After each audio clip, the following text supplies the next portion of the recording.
right, good morning and welcome in on this Monday morning. I'm just resting my eyes. As we are getting closer and closer to LSU football season. Another week ready to get rolling. We've got a packed studio today, I guess you could say, as we've got all three chairs filled. But it is not kinfolk to my right. If you missed Saturday's live stream, there was a return of a face you may Only or a mother may could love. not be excited to see. There he is. It's me 3 times. Good. No camera on this young man. I didn't know he was coming in. That's okay. We're about to get it organized. My chat does still not work on my laptop, so I have to pull it That's up on crazy. my phone. That's unbelievable. I still think you're lying, but I don't understand it. It doesn't. I tried it on Saturday. I was like, oh wait, my chat doesn't work. Yep. You just need a new laptop, but so do I.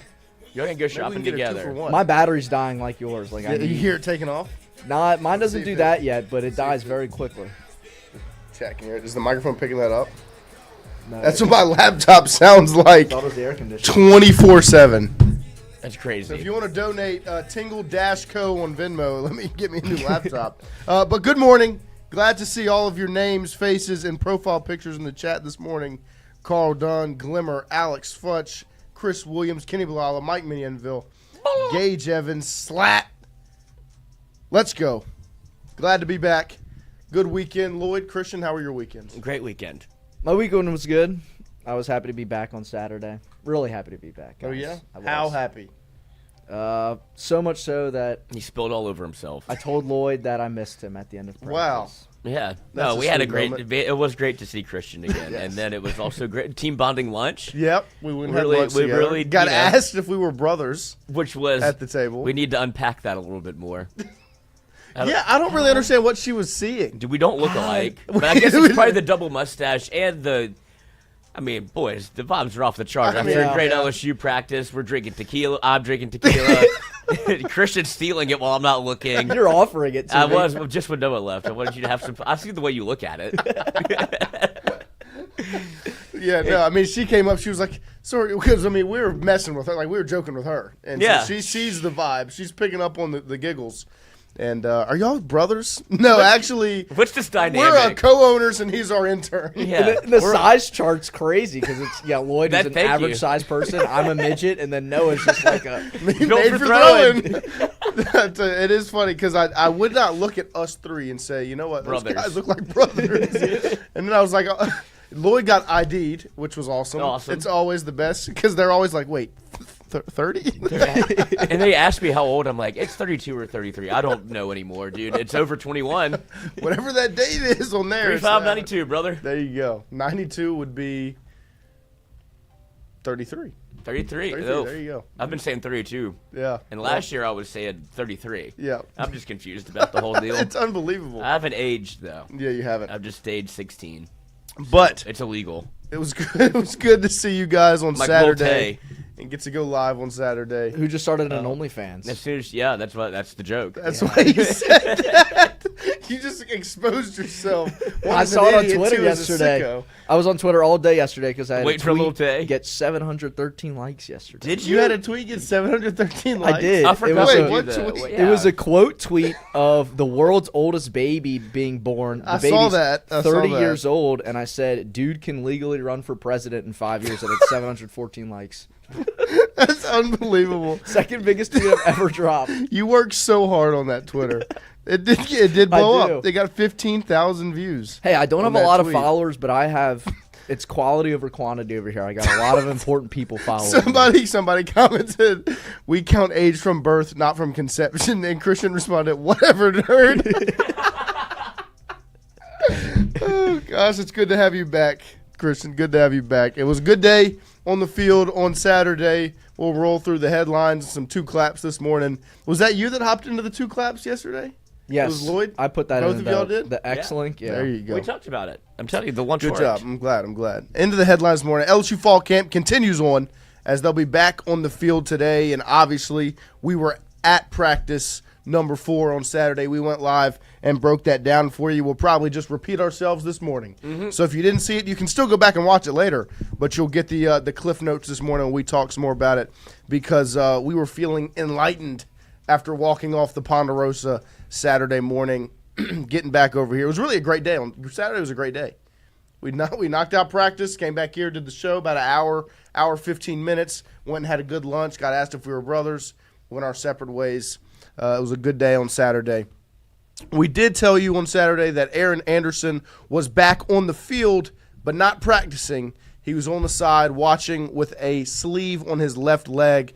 And then yesterday, as the football team did an event, a little, what were they at? They were at the food bank? The Greater Baton Rouge Food Bank. They were at the food bank yesterday. Brian Kelly and some of the players talked to some of the media members. Here is Jacques Doucet with Brian Kelly updating everyone on Aaron Anderson's injury.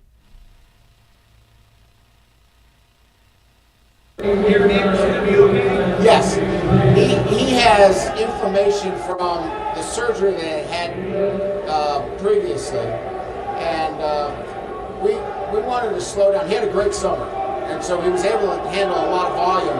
But I think all that residual effect gave him some inflammation.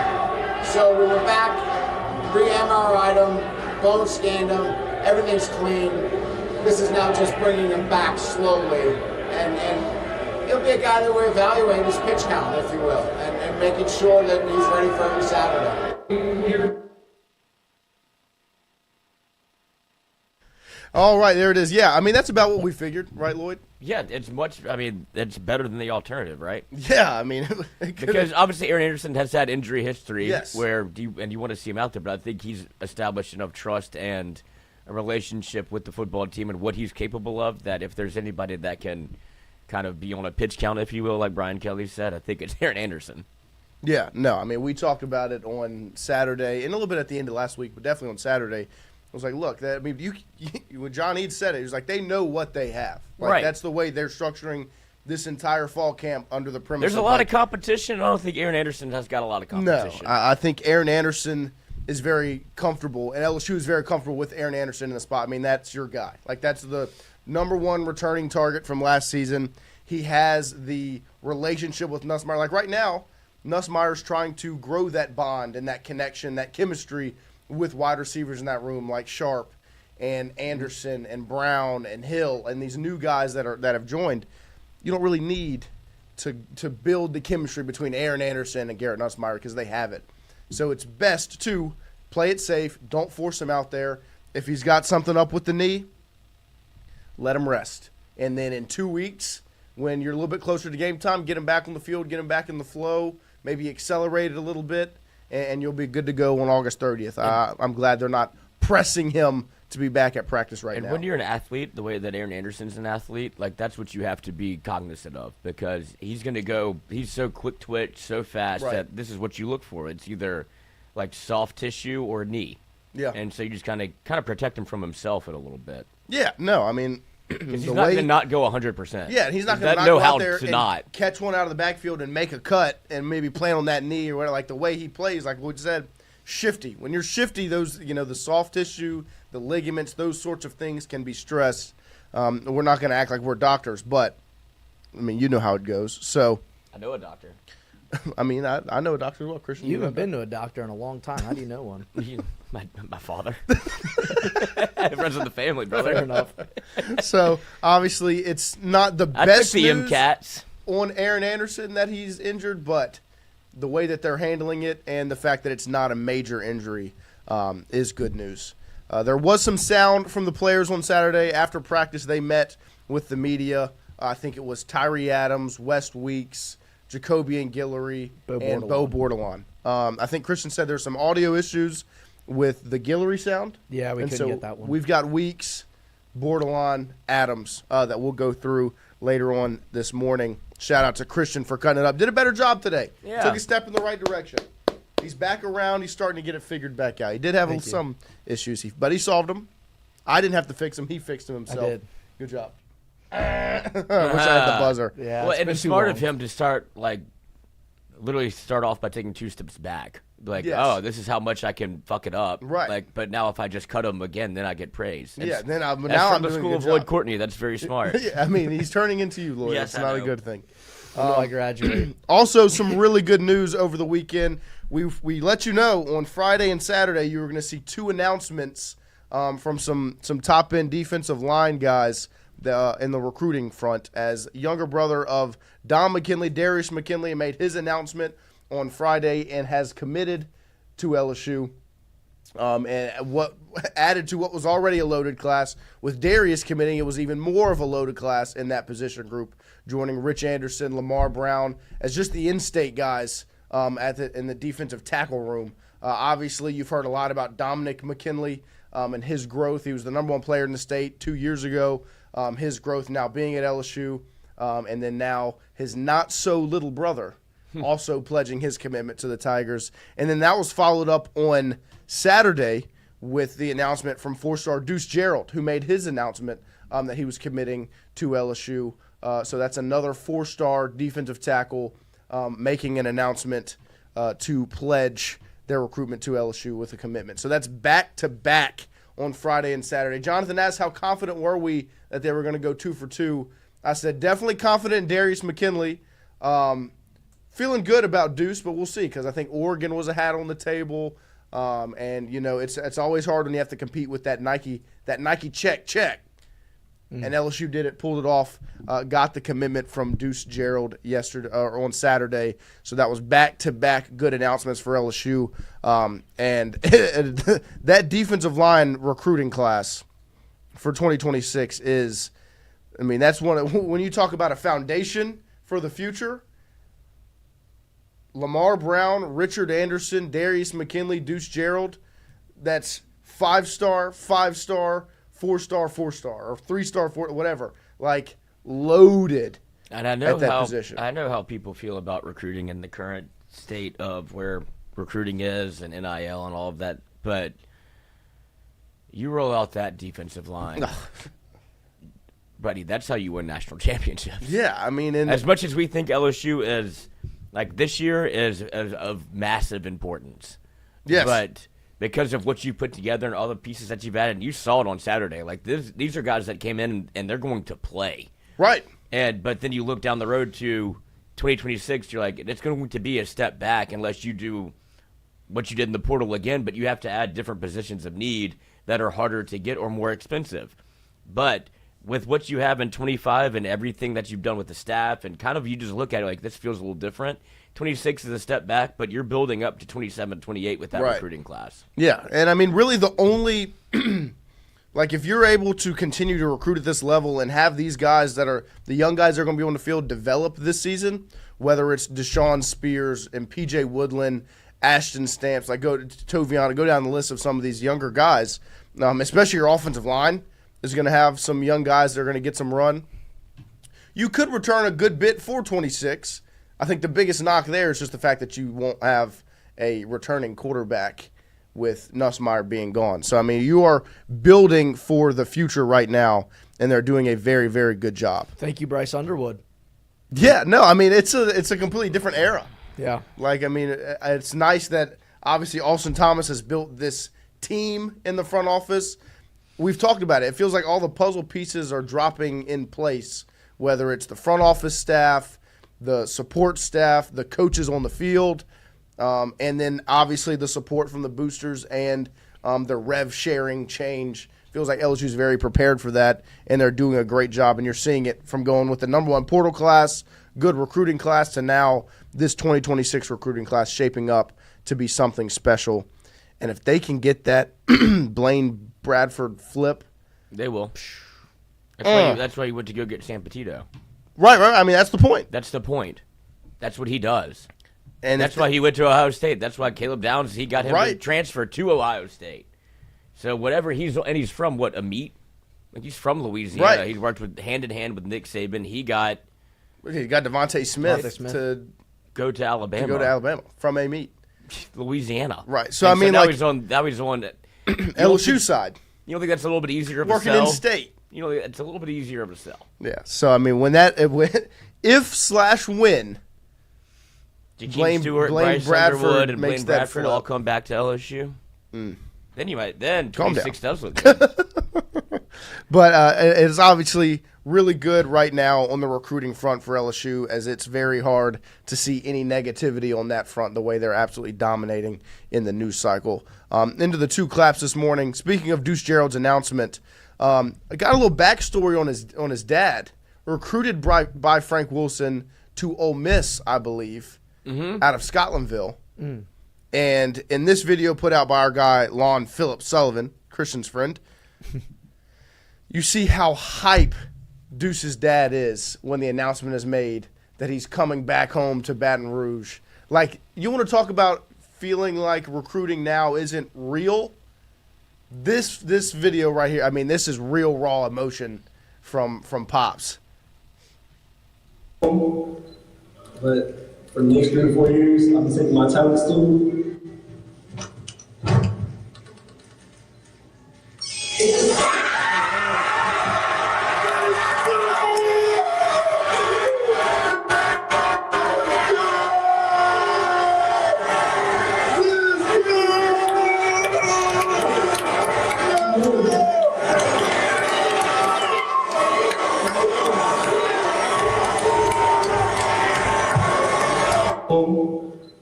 But for me,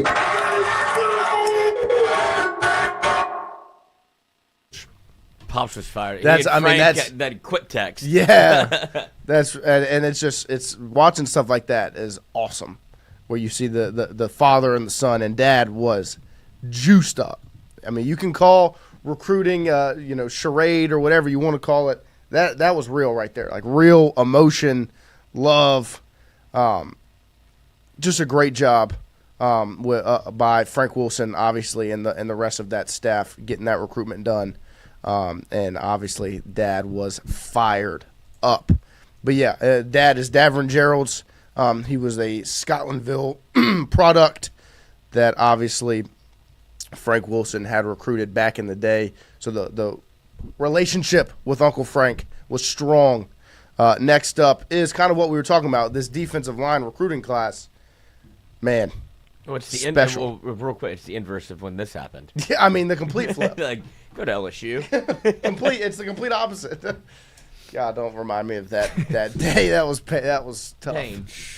I was a student at Dutchtown when that was Collins, wasn't it? Mm-hmm. Yeah, I was at Dutchtown, like in elementary school. Oh, Obviously okay. not high school. I was in elementary school, but like you still heard about the guy from Dutchtown. Like, he's about to commit to play football at LSU, and then he didn't. And I was like, I hate this guy. Yeah.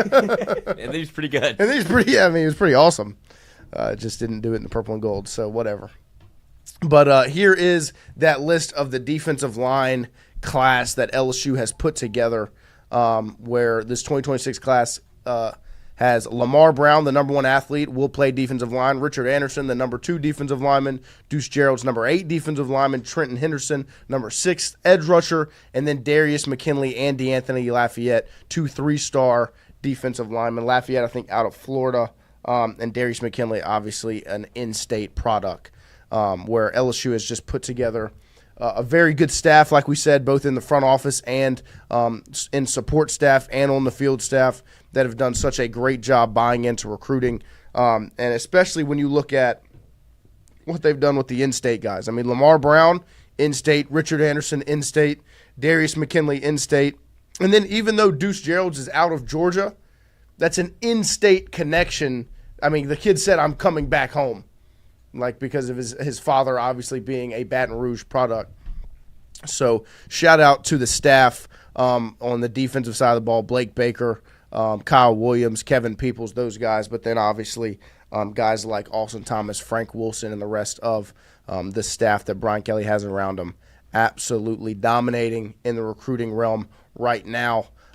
If you didn't see this video yesterday and you want to feel as good as we did on Saturday leaving LSU football practice, watch this, and it's very hard to not have positive vibes around LSU football when you listen and see this. Obviously, like we said, LSU at the Greater Food Bank here in Baton Rouge as they were doing some work yesterday, and then they close it out with some energy, man. This is some remember the Titans. Special energy where it just looks like a legitimate brotherhood in the purple and gold. Check these guys out.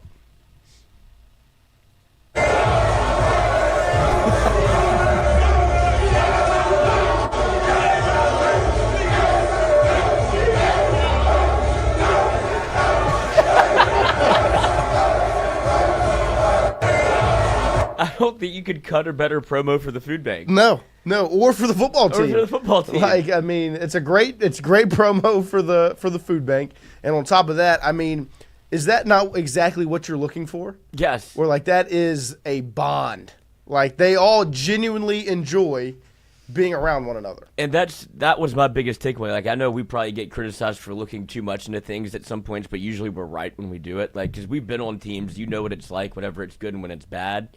And that's the type of situation where if there's no bond, if there's no chemistry, and then you're like, we have to go to the food bank, right? That video doesn't exist. But if it's like, oh, we get to go to the food bank, like, I can't wait to see the fellas, we're going to do this and we're going to make it fun, even though it's something that they don't have to do, that's when you know you got a squad. Yes. We do this a lot, but that looks a lot like the baseball team. Yes. That looks just like the baseball team. Like, I mean, they are together.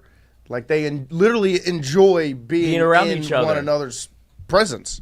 And it's a new meme template. We're going to see that after every LSU LSU my gosh. win. Every LSU win or every recruiting W, like, that's getting posted. It was awesome to see that. There was some of that last year whenever they went to the food bank. Like, they definitely enjoyed their time, but that is another level. Different. Yeah. I mean, that's what everything we've heard from the guys that have come in here that we've just talked to or heard from, where it's like, no, this is the closest team I've ever been a part of. Like, that is it on display. Like, you can't fake that. This. Like, you can dance around or try to make it look like that was real. Like, we genuinely enjoy being with one another. And Brian Kelly even talked about it when he was talking about the players staying at the ridiculous. Yeah, no, it's awesome. I think, is that an employee? Is an employee hopping in? No, that's a volunteer. I think it's only volunteers. Yeah, that's awesome. They're not on LSU. They got the red shirt. Yeah, the red shirt on. That is awesome. This is awesome. But like Brian Kelly was talking about how they stay, because right now the players are staying at a hotel together. They're not staying in their dorms and they're staying at a hotel and they're getting bussed in to the different things that they do. And he was like, there's times we've done that before. They get tired of their roommates after a couple of days. He was like, we're not going to run into that problem this season. Like, these guys genuinely enjoy being around one another, and you saw it right there. 2 claps for the LSU football team's vibes. Ready? Last but not least, this video was shared. This 2 claps was added in by our guy, Carl the Cat. Sent this to me on Twitter. He said, this needs to be 2 claps for tomorrow. And I said, anything for you, my friend. And got this in here. As if you didn't see the Portland Pickles fan. So the Portland Pickles bring a fan in during the game to get an AB. So Carl just wants this to be him. Yes. Like, they bring a fan into the batter's box to get an at-bat. Yeah, they call you from the stands. Yes, and this guy literally worked a full count, and then on a 3-2 pitch, this is what happened. Hey, up, pitch! High fly ball! Left center field! Are you kidding me? Trotting around the bases. One word! Shout out the bullpen shot. Oh, man.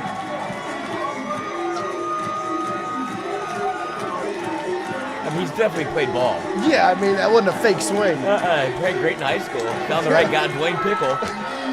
Is this like a summer league? Yeah. Okay. I mean, he's going to get a 10-day. Yeah, I mean, like, because like legitimately, if you watch, I went and found like the full at bat, and that's a 3-2 pitch. Imagine being the pitcher. I know, like that's what my thing was. Like, I wanted to see if the pitcher was actually like, serving him up a softball. No, I mean, he legit works a 3-2 count, and then on that pitch, he sends a yard over the fence.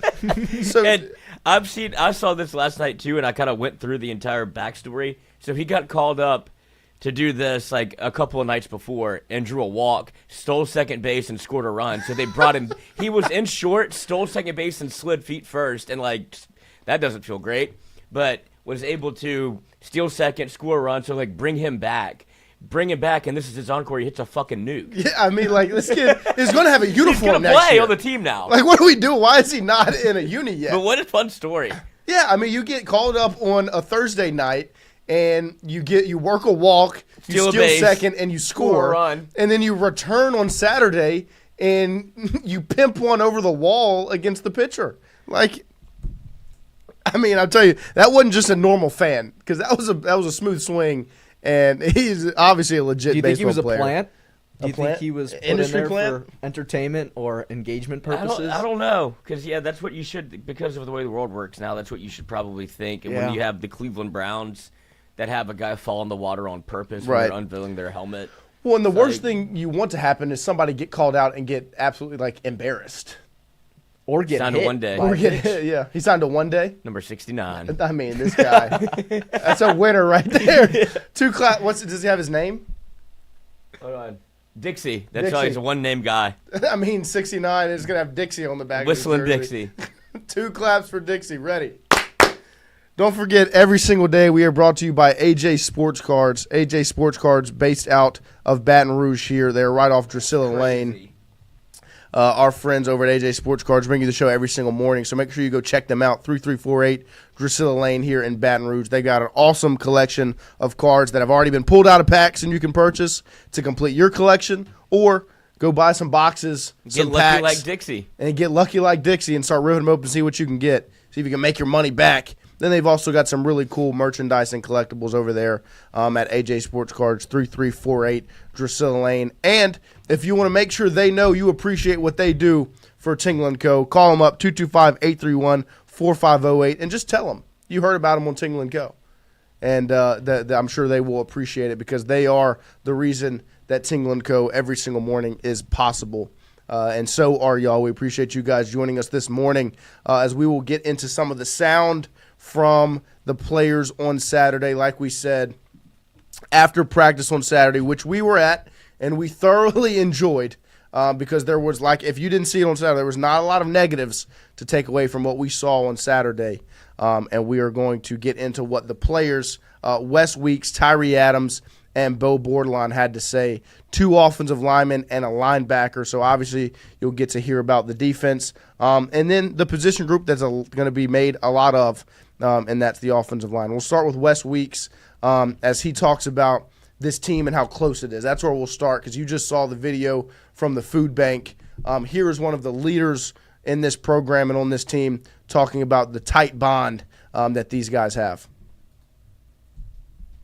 Obviously, everybody said this is really one of the closest teams that everybody's ever been around. Yeah, I mean, obviously, everybody said this is really one of the closest teams that everybody's ever been around. And that kind of started right in January, recruiting all these guys. It was a true team effort to get all those guys here. So then once they got here, everybody was already pretty close, and then we just continued to grow tight as a brotherhood. And then throughout going through hard stuff in the wintertime and doing all those hard workouts, and then obviously summertime, we go play paintball together. We do all that type of stuff, and that's really what creates that brotherhood. And I think it's shown on the field as well.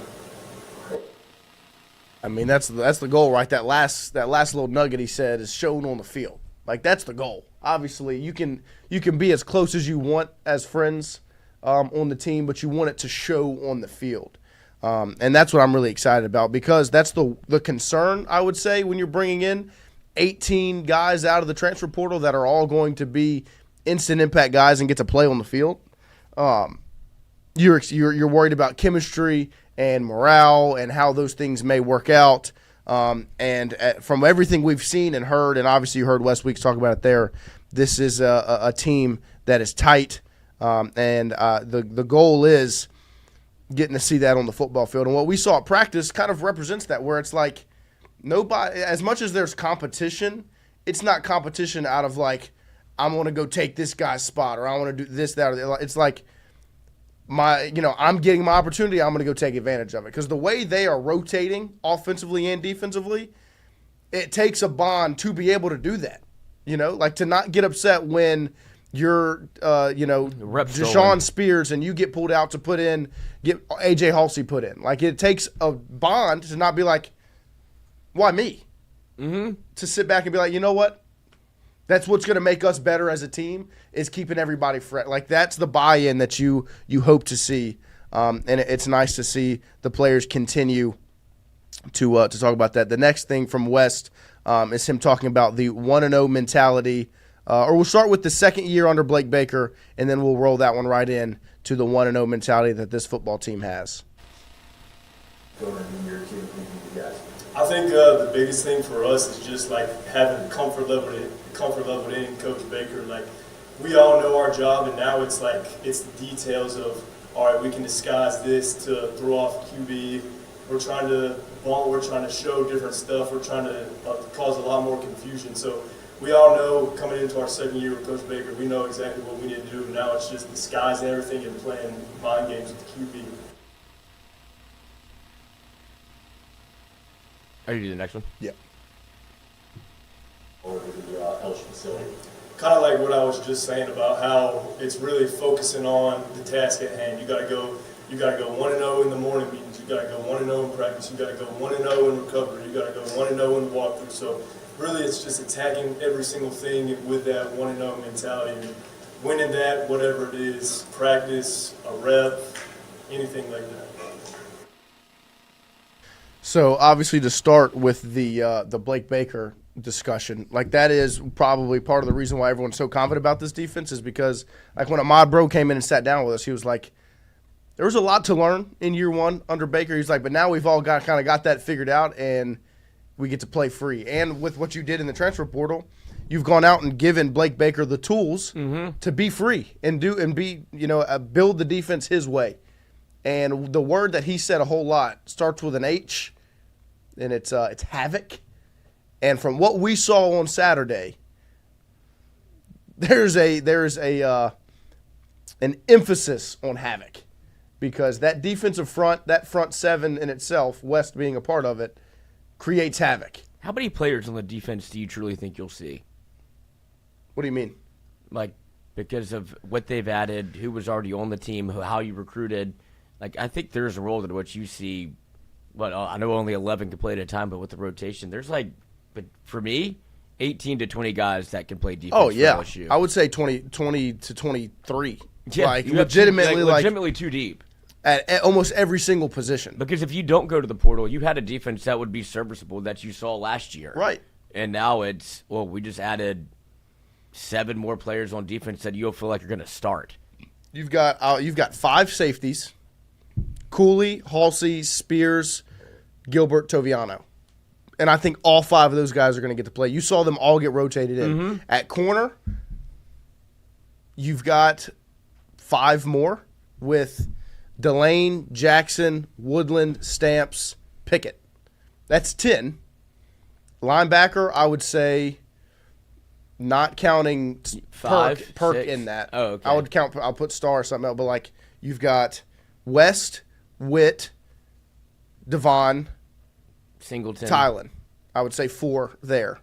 And then at Star, I think it's Perk or I think was it Jim Cawley they had. And Breaker kind of. And Jaden Breaker as well. Like I think you could see a mix in of some of those freshmen.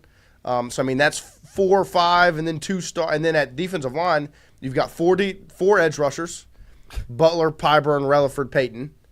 And then at defensive tackle, you've got bodies like Gooden, Mitchell, Guillory, Bro, McKinley, Washington. I would say those 5 are going to get the brunt of the work. Like, I mean, that's almost 25 guys that are going to be impact. Like, I think some of those guys, every position. Some of those guys are going to end up having to take a step back. Of course, but like going into the year, that's the rotation you have. Like, that is strong depth. And the drop-off is not what you, like, it doesn't feel like backup is coming in. It doesn't feel like a second team coming in because when you see the second team, I guess, go against the LSU second team on offense, you can see there's a marked difference on who's better because it's freshmen everywhere on the LSU second team. Right. But whenever it's the LSU defense as the second team, there's still veteran guys out there. And so that's why I think they're going to rotate as much as what you just said because they're really transactional. Well, like there's not a drop off. Think about how good you can be when everyone's fresh. And you just heard what Wes was talking about, like how we're building the defense and like what we're trying to do. All of these players have a different role, and it's specific to what they want to do defensively. Yes. That's what good coaching is, and that's what also good recruiting is, and good transfer portal mentality is. Like you're bringing in people that what can we do in a specific situation to use them to where we become advantageous on the defensive side. Blake Baker, that's on you, brother, and I believe that you can do it. Yeah. You got the pieces. Yeah. And that's why this defense is going to be like last year was like, how do we get air? Yeah. Like it was not great the year before. Yes. And last year was better. This year it should be. You went from 109 to 55th. Like you could be top 15. You should be. Should be. Like I think the expectations of what you've added on this roster defensively, like I think being able to keep bodies fresh is like keep Patrick Payton fresh and Bernard Gooden fresh and Harold Perkins fresh and Whit Weeks fresh, and like there shouldn't be many plays Whit is off the field. But at least you feel confident enough in Devon Keys or Tylen Singleton to say, hey, Whit, go get a breath for one play and then you're back in. Or keep the DB room safe. Like think about the position you were in 2023 going against Ole Miss and at Alabama, where it's like, who's playing corner? We've got, Denver Harris isn't playing. Deuce Chestnut is gone. You don't have any of the guys you brought in to play that spot. It all falls on Ashton Stamps, Javian Toviano, and LaTerrence Welsh. And behind them, you've got nothing left. That's not the case. I think another aspect season. to this is it adds the ability to add packages that Blake Yes. Baker did at Missouri with his depth at Missouri and being able to blitz the quarterback in different ways. I don't know which player talked about that the other day in one of the player interviews, but they did mention that they're able to run different packages now because they're not learning as much. They're kind of adjusting to Blake Baker and that they have all this depth that they can kind of, you might see the cheetah package again. Right. Mustang. Yeah, like, I mean, you can have, like, he has the freedom because he has the tools. And that's what makes it so exciting thinking about this defense, because what you want is for the pressure to fall on your defensive coordinator, not They don't have the guys. Like last year, that's what it was. Like, I didn't have the horses to really, but now And all the pressure. he was able to get water out the Right. rock. And that's now all the pressure's on Blake Baker to do that again with the horses, with the guys that he needs, the tools, the weapons, whatever the term is you want to use. And then on the next front, I really liked what Wes said about 1-0. Because to me, that was a different discussion on it than what we've really been talking about all month, where every time we've heard 1-0, it's been strictly kind of on Clemson. And that was Wes kind of breaking it down of more like, no, it's 1-0 every day. Like, it's 1-0 at this drill. We're going to go 1-0 in this workout. We're going to go 1-0 in today's scrimmage session. We're going to go 1-0 on this meeting or this, that, and the other. Like, it's 1-0 every single day, not just strictly all in on 1-0 against Clemson. Now, I do think there's obviously a stress on that because, Christian, when you walk past the weight room when we were walking outside at the facility, what did you see on all the TV screens? 1-0 with an AI-generated tiger behind it. Like That was Omar. There is a focus on 1-0 against Clemson, but I like to hear Wes Weeks sit down and say it's bigger than just that. It's 1-0 every single day, 1-0 every workout, 1-0 every drill. It's really good to hear him say that because that's kind of what you have been waiting on. Should we just make 1-0 shirts? Obviously. I should have said it out loud. You shouldn't have. You just ruined it, but that's okay. Next up, we'll listen to some of the we'll make 0-1 shirts. listen to some of the offensive linemen. This is Tyree Adams talking about the closeness of that offensive line room in specific and how tight the guys in that room are, because that's a group on this team where the chemistry and the bond is very, very, very important. You need all five of those guys to be on the same page and have the same thought process going and be focused on the same goals. So to hear that room is as tight-knit as Cohen Eccles said, and we heard from him, and as Tyree Adams says here, is very, very good to hear. So here's Tyree Adams talking about how close this 2025 LSU O-line room is. Man, the group has been exceptional. We go out to eat almost every single day. Like, we're close in the group. Coach Brad, he preached to us every single day. Like, if we're not close, we will not be a good unit. And I feel like the emphasis of this year really just becoming close. And I think we made a big emphasis. Because, I mean, look, there's obviously things from a technique standpoint and a scheme standpoint that are important when it comes to the offensive line and being successful this season, especially when you have a younger group. But the first step is making sure everybody's on the same page, especially when you have the competition in that room. And on top of that, you have new faces and new leadership, really. Because, like, Braylon Moore your center is kind of the leader of that line, that unit, and maybe even that room outside of Brad Davis. And so when you have new faces in that group and you have some new blood and also some youth, you want them to be close so that they can all be on the same page. So it's very, very good to hear that from Tyree. Next up, I want to hear him talk about the culture of the offensive line room at LSU, and then we can roll that one right into him talking about going up against Jack Pyburn, just because that would probably be fun to listen to. How are they fitting in? They fit in very well. The culture of this room, we call ourselves the Bomb Squad. They came in, they fitted right away. They didn't come in to try to be just for themselves, just to go to the league, but they really bought into the program and really what we stand for. How are they fit?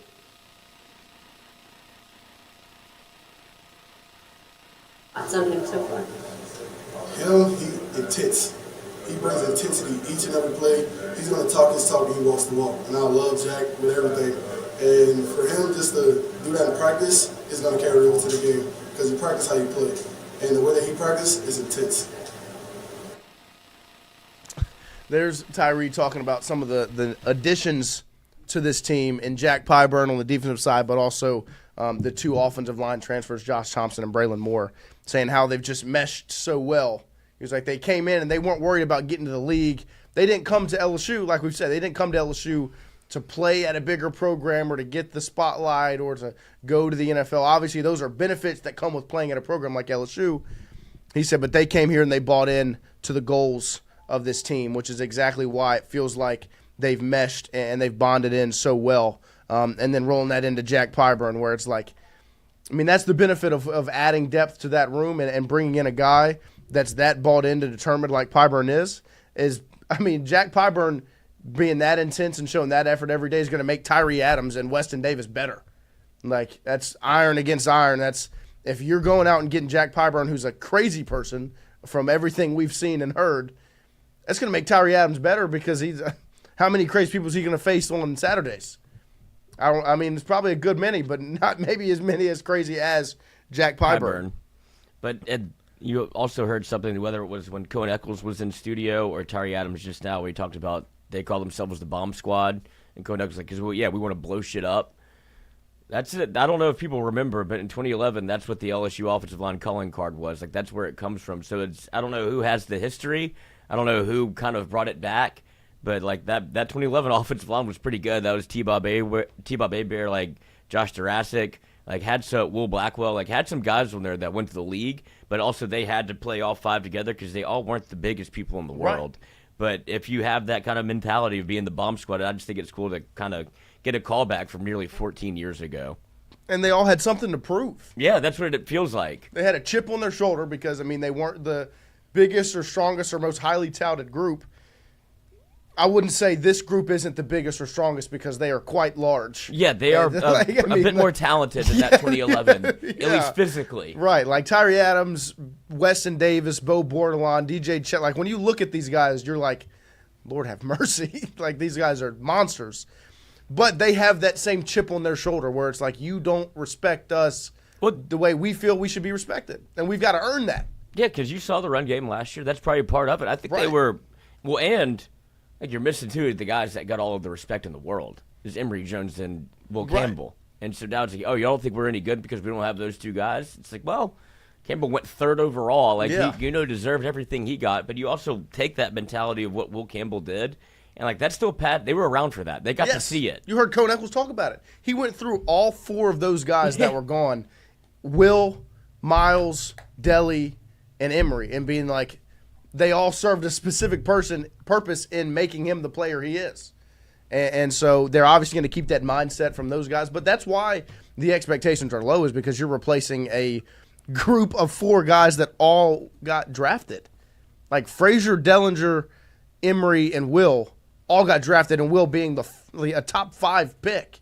Like, there's a reason you're obviously going to be worse than last season, just from a player standpoint, because you're losing that much talent. But I'm excited to see what they actually look like, because I was surprised on Saturday when I saw them out there, and I'm really excited to see what it looks like when they get on the field.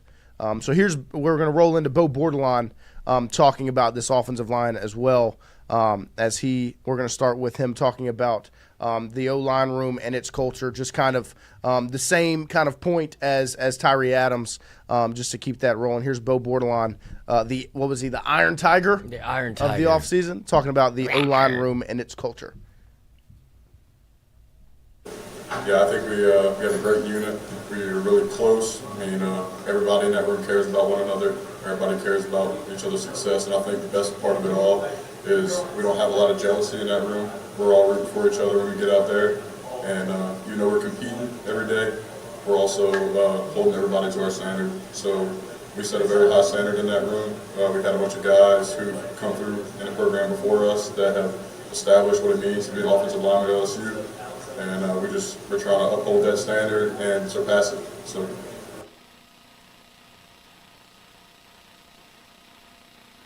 I could see how Bo Bordelon would garner respect of the offensive line room and be a good packed team leader. Yeah. Because, I mean, that's one of those voices where when he starts talking, everybody's kind of like.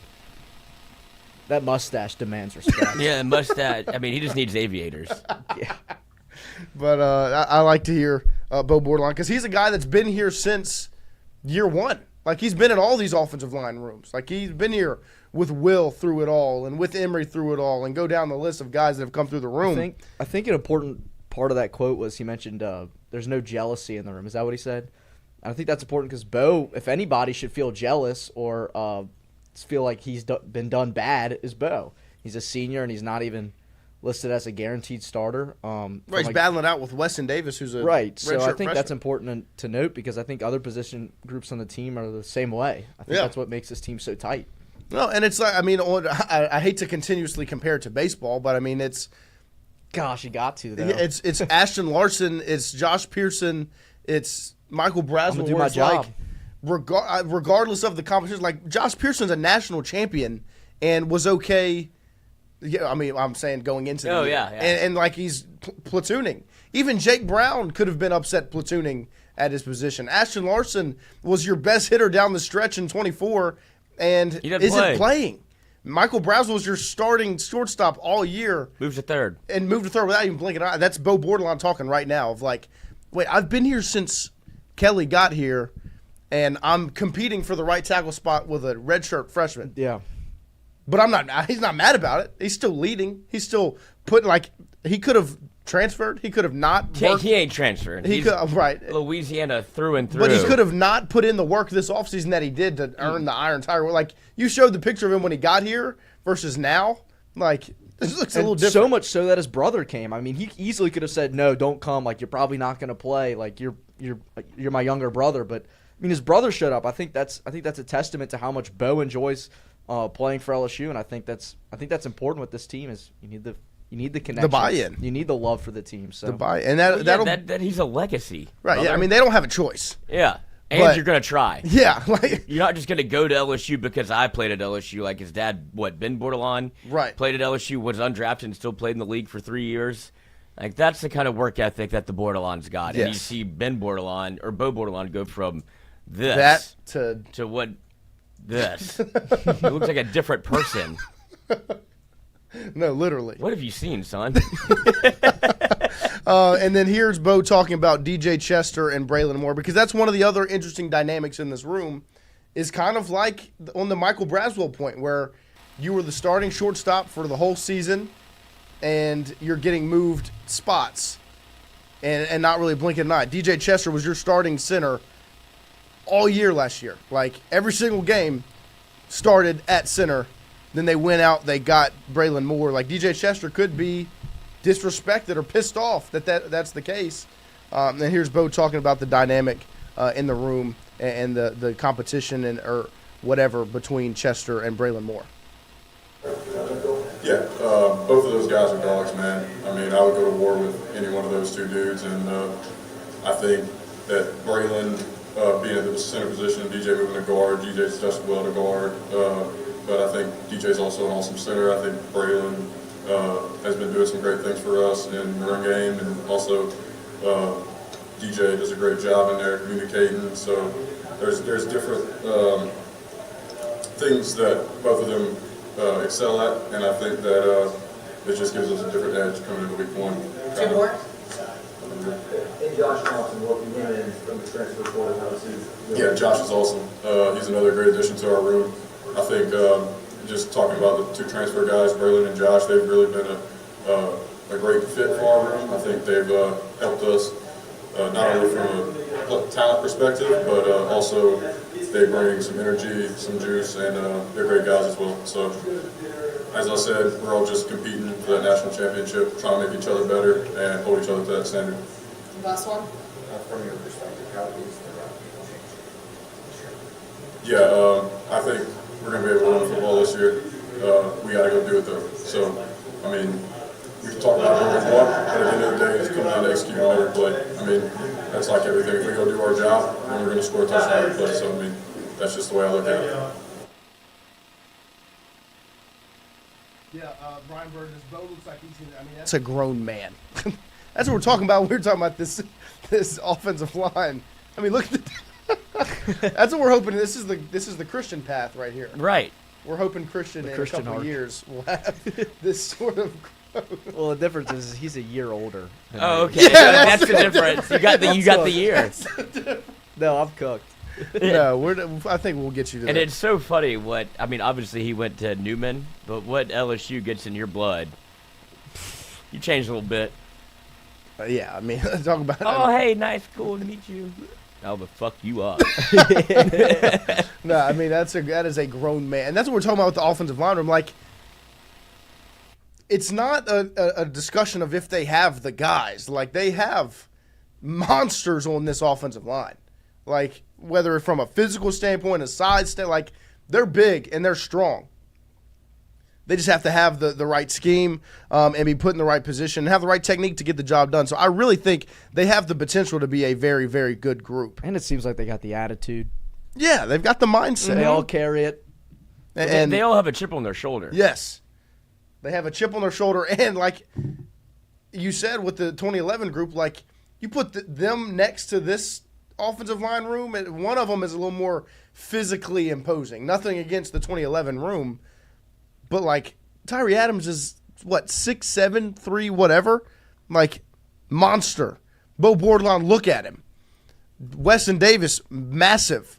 Like, Braylon Moore is a little undersized, got the chip on his shoulder, but he didn't come here to be this absolute mauler. He came here to direct the offense and to allow it to be in a much better spot than it was last season. But it looks like a room that could really, really have potential to be a lot better than what we're talking about right now.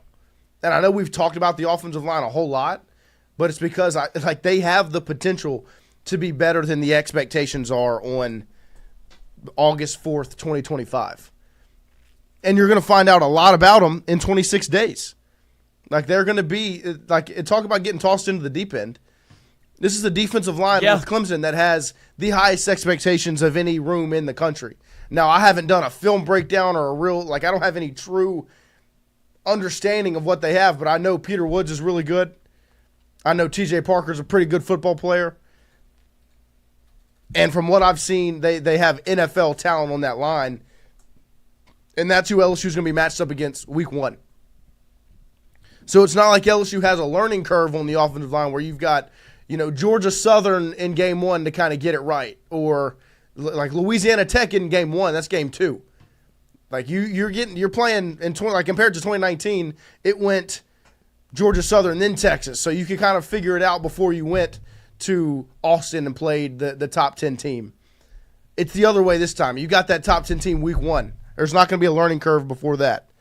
So I really am excited to see what that own line looks like, because as much as on Saturday we'll talk about practice a little bit, I mean, this is a stout defensive front for Clemson.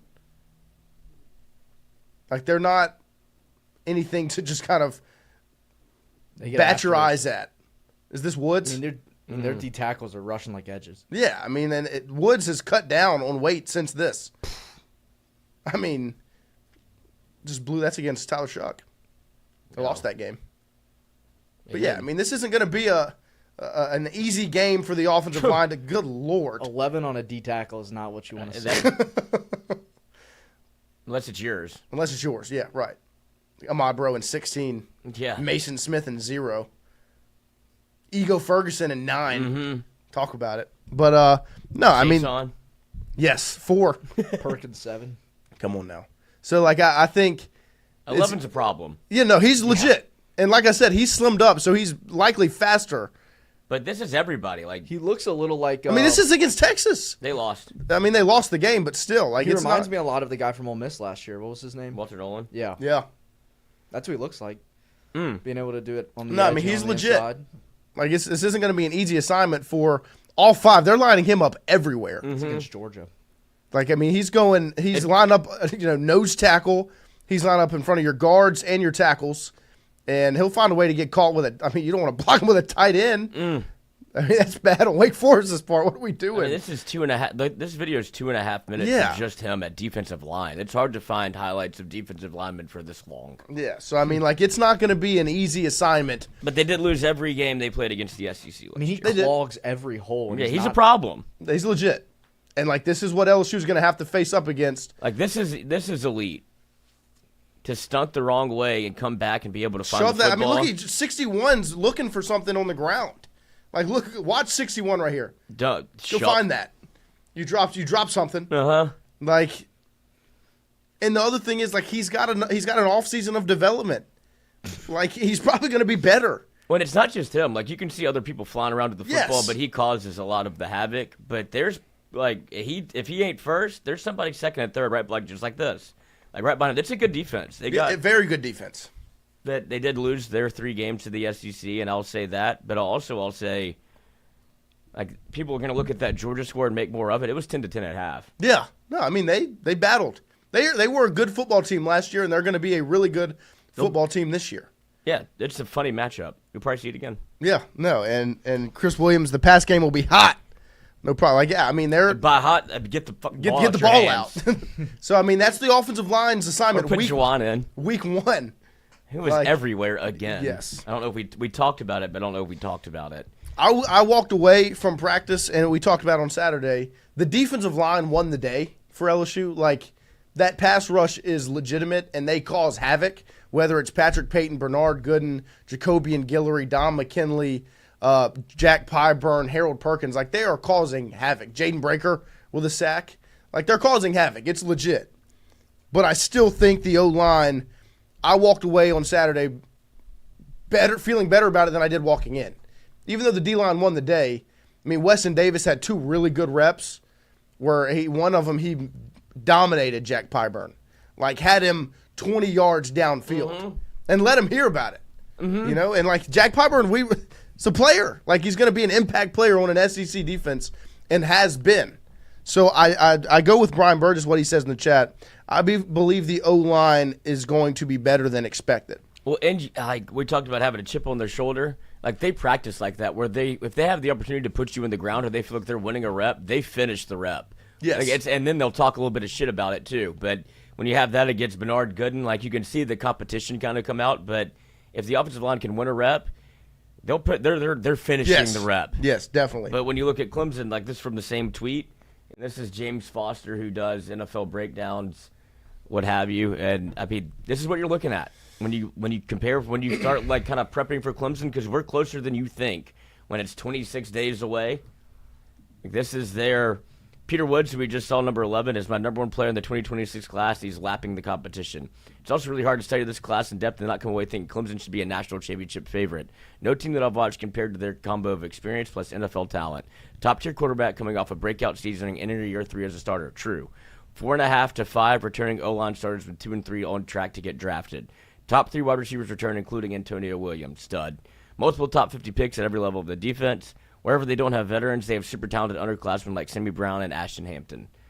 Like, if you want to go through this, like just the dash marks, top tier quarterback coming out of a breakout season, entering year 3 as a starter. You can say the same thing about Nuss entering year 2 and top tier quarterback. 4.5 to 5 offensive linemen returning. You can't say the same thing, but you could probably say 2 out of 3 on track to get drafted.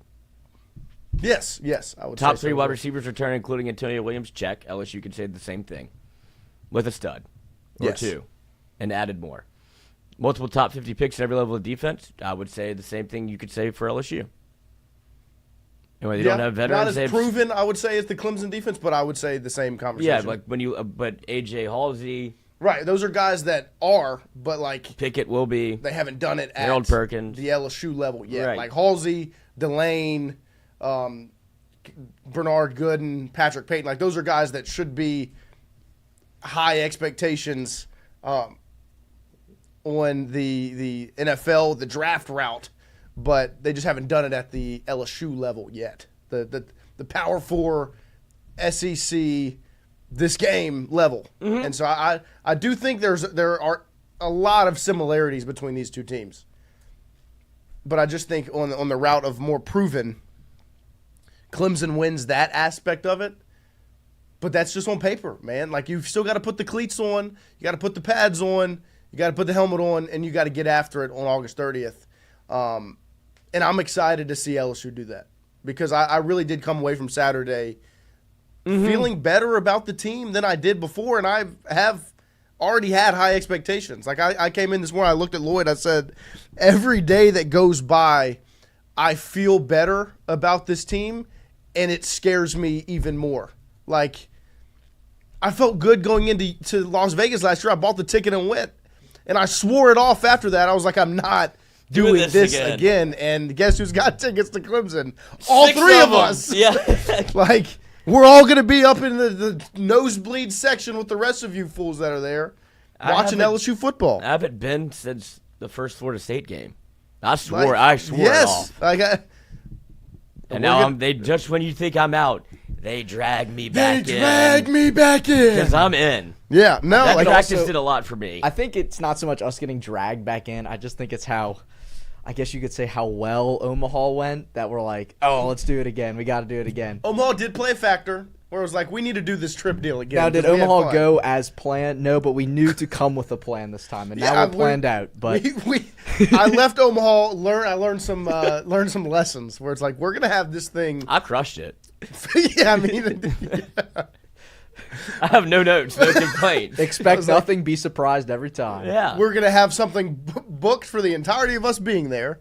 We're driving this time. No flights anywhere. Well, y'all drove kind of last time. Yeah, I guess we did. Well, we did ride up in the RV, and then we got a 2.5-hour Uber ride with one of our friends. That was insane. When you came into my little room, and you're like, "This is what we're thinking," I was like, "I'm not doing any of that."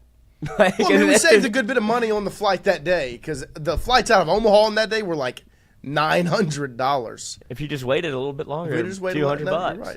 I mean, that's how much ours was. So, with the $300 Uber. Yeah, I mean, it did. So you paid $500 to leave.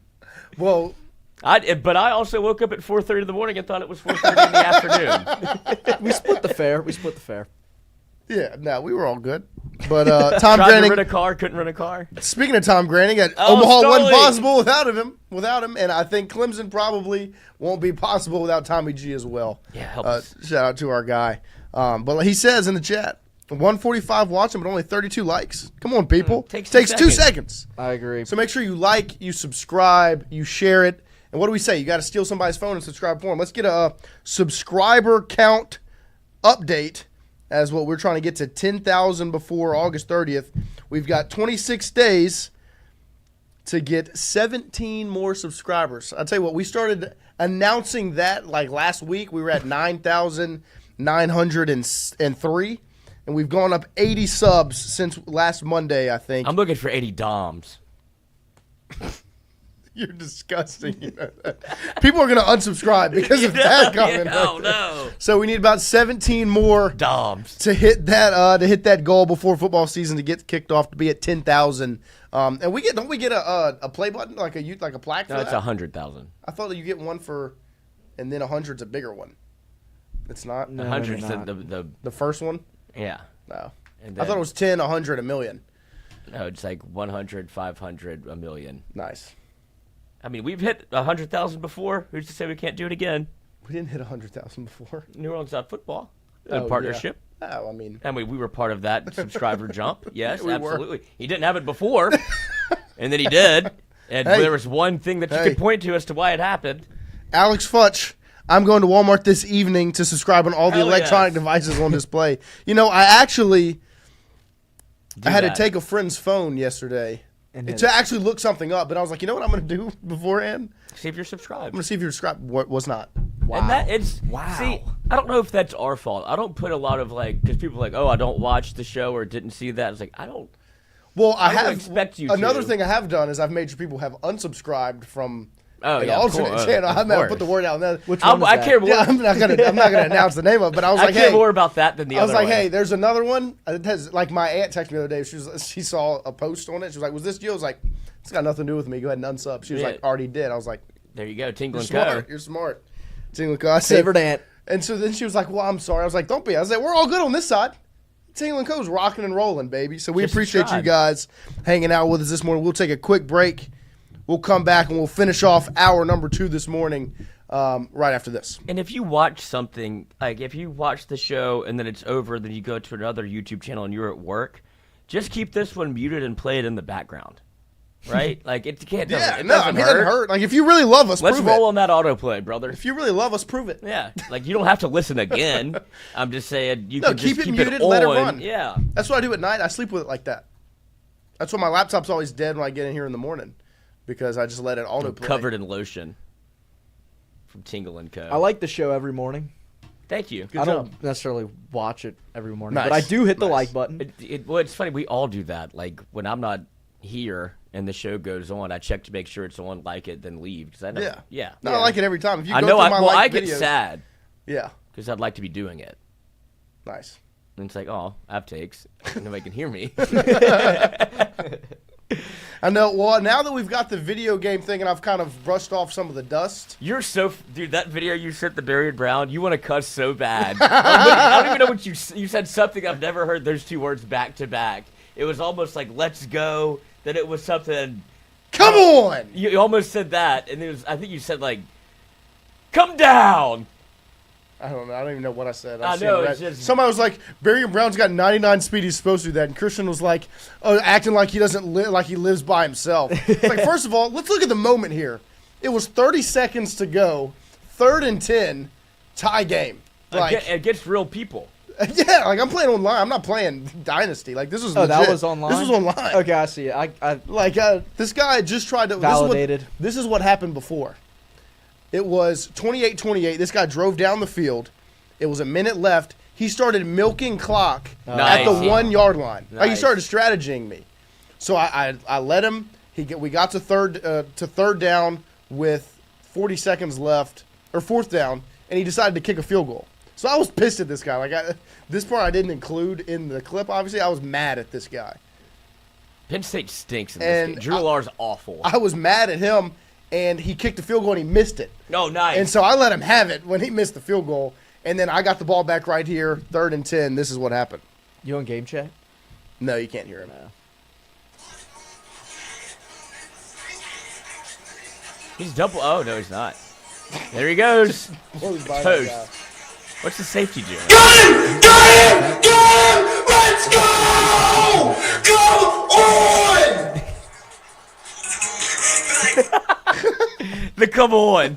It's so Dude, good. I was fired up, man. The other one before that, the one to, I think, score 28, like when I was legitimately like, there's no way that this guy, he was in prevent defense in this clip. He had 3 deep safeties. He was doing his man up 3 deep. I did kind of cook on this one. I put RB on a post to get the other safety to go towards the middle of the field so Barry would be open. But before that, this one where it was literally like press man, I was like, I mean, this idiot is putting press coverage on Barry and Brown on the bottom of the screen with one Is safety. that Barry Brown? One on the bottom of the screen? That's just speed. It is! He didn't even have to beat him off the line. No, he didn't. It's awesome. Sign up to the Discord. I think the next thing we're gonna do is we're gonna video. I think me and Lloyd are gonna play online. Can you do 2v2? I don't know. In Madden, you definitely can. I know you can't in Madden. I didn't know if We you don't needed care this. about that. See, Villanova needs a lady. He has one. He has multiple. One. He hard launched her. I just see. I'm just not Christian. Like this is what's funny is somebody was Hunter Hall was like, "Oh, we've lost Snow." I said, "Buddy, I've been in this relationship for a minute. I just don't." Dude, I let it hang out. I'm not Christian, and I'm not going on the show every morning. I let it hang out. I'm like a fat guy in a gym. You know what I mean? Yeah, when you stretch and that gut pops out, that's you. That's you. But I don't have a gut, so I can say that. There you go. Good job. But yeah, no, I'm just not a Christian. I don't publicly display my relationship Go on for Twitter. 20 minutes every Update my morning. relationship status on Twitter. Yeah, right. No, me Gets run. Me and Verdon were talking about it. And he said something about your tweet, your Chris Move tweet, which we were all talking about. He was like, his Twitter cracked me. I was like, well, he says it's a burner. He was like, a burner. No, was I like, treat it like a burner. I know. But it's my He was like, personal. but I said he treats it like a burner, but it has his name and his face tied to it. Yeah. He was like, then it's not a burner. I was like, I tried to. that's tell him. Christian. Well, I mean, I treat it like it's your atypical Right. frat guy burner without some of the other content. But I mean, I watch what I post. But I mean, I'm definitely You're there to have fun. Yeah.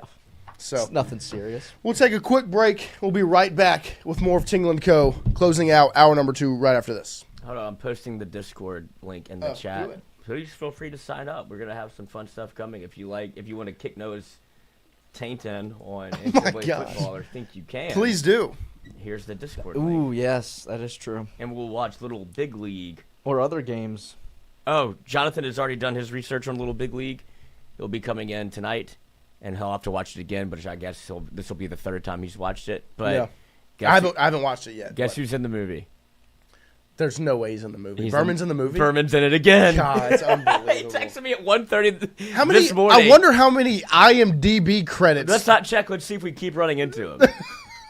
But it blew my mind. I was like, That's there's awesome. no way. That is impressive. That's funny. There's the Discord link. Shout out to Fonz for getting that set up. Bigus helping us figure it out. We're getting that thing rolling. Make sure if you want, hop in there and you can talk to us really whenever you want. Yeah. So we'll be right back after this. Hey Tiger fans, when you're traveling through Natchez, Mississippi, make sure to visit Tom and Wright Branding at Go Mart and On The Go Deli, where you can fill up your tank and your belly. Go Mart has clean restrooms, community coffee, an awesome beer cave, and a great selection of anything you may need on your trip. Located at 4 Sergeant Prentice Drive as you're entering Natchez on the left.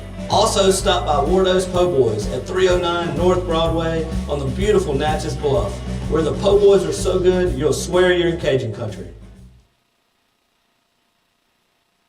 When it comes to your home, the roof over your head matters. At CAS Roofing, we don't just install shingles, we build peace of mind. With years of experience and a commitment to craftsmanship, our team shows up on time, gets the job done right, and treats every project like it's our own home. Whether it's a repair, a replacement, or storm damage that caught you off guard, CAS Roofing is ready. We're local, we're dependable, and we stand behind every nail, every shingle, and every promise we make. Because at the end of the day, it's not just about roofing, it's about protecting what matters most. CAS Roofing, built on trust, backed by quality.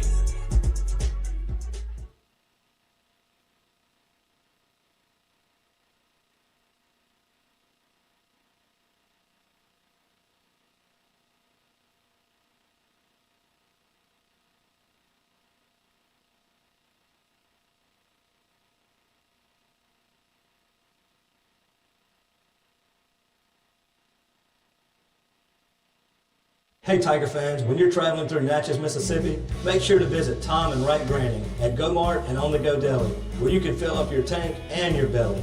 Go Mart has clean restrooms, community coffee, an awesome beer cave, and a great selection of anything you may need on your trip. Located at 4 Sergeant Prentice Drive as you're entering Natchez on the left. Also stop by Wardo's Po' Boys at 309 North Broadway on the beautiful Natchez Bluff, where the Po' Boys are so good you'll swear you're in Cajun country. Hey Tiger fan.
Grady, just don't tell anybody. All right, welcome back. It's worth it. I would get arrested for a turkey Oh my Tom. gosh. I mean, like, honestly, like, Grady, I do feel bad because we'll bring you one back. Wardo's and Gomart. Gomart's awesome. Wardo's is delightful. Like, we are going to stop on the way to Clemson and get Wardo's. Like, Tom, if you're still in here, we've already worked it into our route. For even though I don't think we passed through Natchez on the way to Clemson, we are making that our route. It's worth it. Like, we're going to go out of our way through Natchez to stop at Wardo's just because we want a turkey Tom and a New Orleans style barbecue shrimp and a junkin. Delightful. I did the thing. Like, now I'm just kind of, the more I see it, the more we talk about it, the more I'm on the hunt for a similar style. I can't find it. Right. That's what I'm saying. Like I told you, I went to Chimes on I did the same thing at Sammy's. I was like, I want a sandwich. And it's just not the same. It's not. I just want the one thing. Yeah, we'll see you, Tom. We'll see you then. Chris is making the trip to Clemson as well, taking some pictures for us. Chris is crushing fall camp right now for us. Those awesome photographs you see get put out. He's doing an excellent job. Shout out to our guy Chris and the rest of our squad. We could have some fun news coming up in a couple of weeks or so. Some cool announcements, some things we've got working on. We've got a meeting tomorrow. We've got a meeting on Wednesday. You know, y'all hate our meetings. Yeah, they're real. But they're real. They're real. They make me nervous. They do make Lloyd nervous. He gets a little nervy, a little freaked out. But might bring back some old faces, some old friends. You know, I've been spurned before. You have been. So have I. Yeah. It's okay. But hey, that's why we're here now. But appreciate you guys hanging out with us this morning on this fine Monday, getting ready for LSU football season.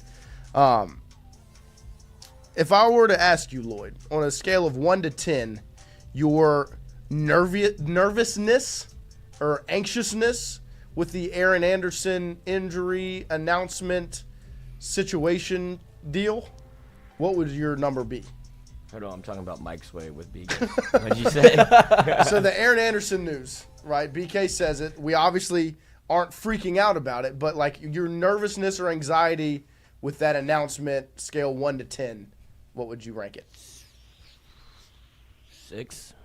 Christian? More than it should be, but also because you've seen when Aaron Anderson's not 100%, he's not the same player. And it feels like almost a little bit like of a track guy where he needs to be 100% to be able to perform, like because of his engine and the way that he plays. If he can't, it's like Tyreek Hill. When he can't go like that, then I can't go like that. And that's what makes me nervous, because if I'd like to see him at 100% health, because you saw what happened when he was hurt, and you saw what happened when he wasn't hurt. The 2 years that he's been at LSU already, or I guess Alabama then LSU, like the numbers are jarring. Right. And that's because he wasn't healthy. Yeah. My number's low right now, like at a 3 right now, because it's only we're going into week 2. And I think Aaron's got the frame and the body to kind of get healthy before. He's not really a Chris Hilton type where this is going to leave him out for a while. And I also think there's tools in his arsenal that he can kind of combat this injury with his ability to catch the football. I think we saw that a lot last year with his hands really impressed. And I think, you might not see the athletic ability or the explosiveness early on this week in camp if he is back. But, I mean, he's going to regain that, and I also think his ability to catch and being a reliable pass catcher for Garrett's going to be – I think that's why my nerve level is only about a 3. No, I would say mine's I'm close to you, Christian. I would go with a 4 just because I think they're handling it the right way. But I do understand Lloyd's point of, like, it is nerve-wracking because you don't want to kind of get caught in the injury bug. You don't want to lose one of your better receivers. You don't want him to actually not be healthy and this be something that lingers.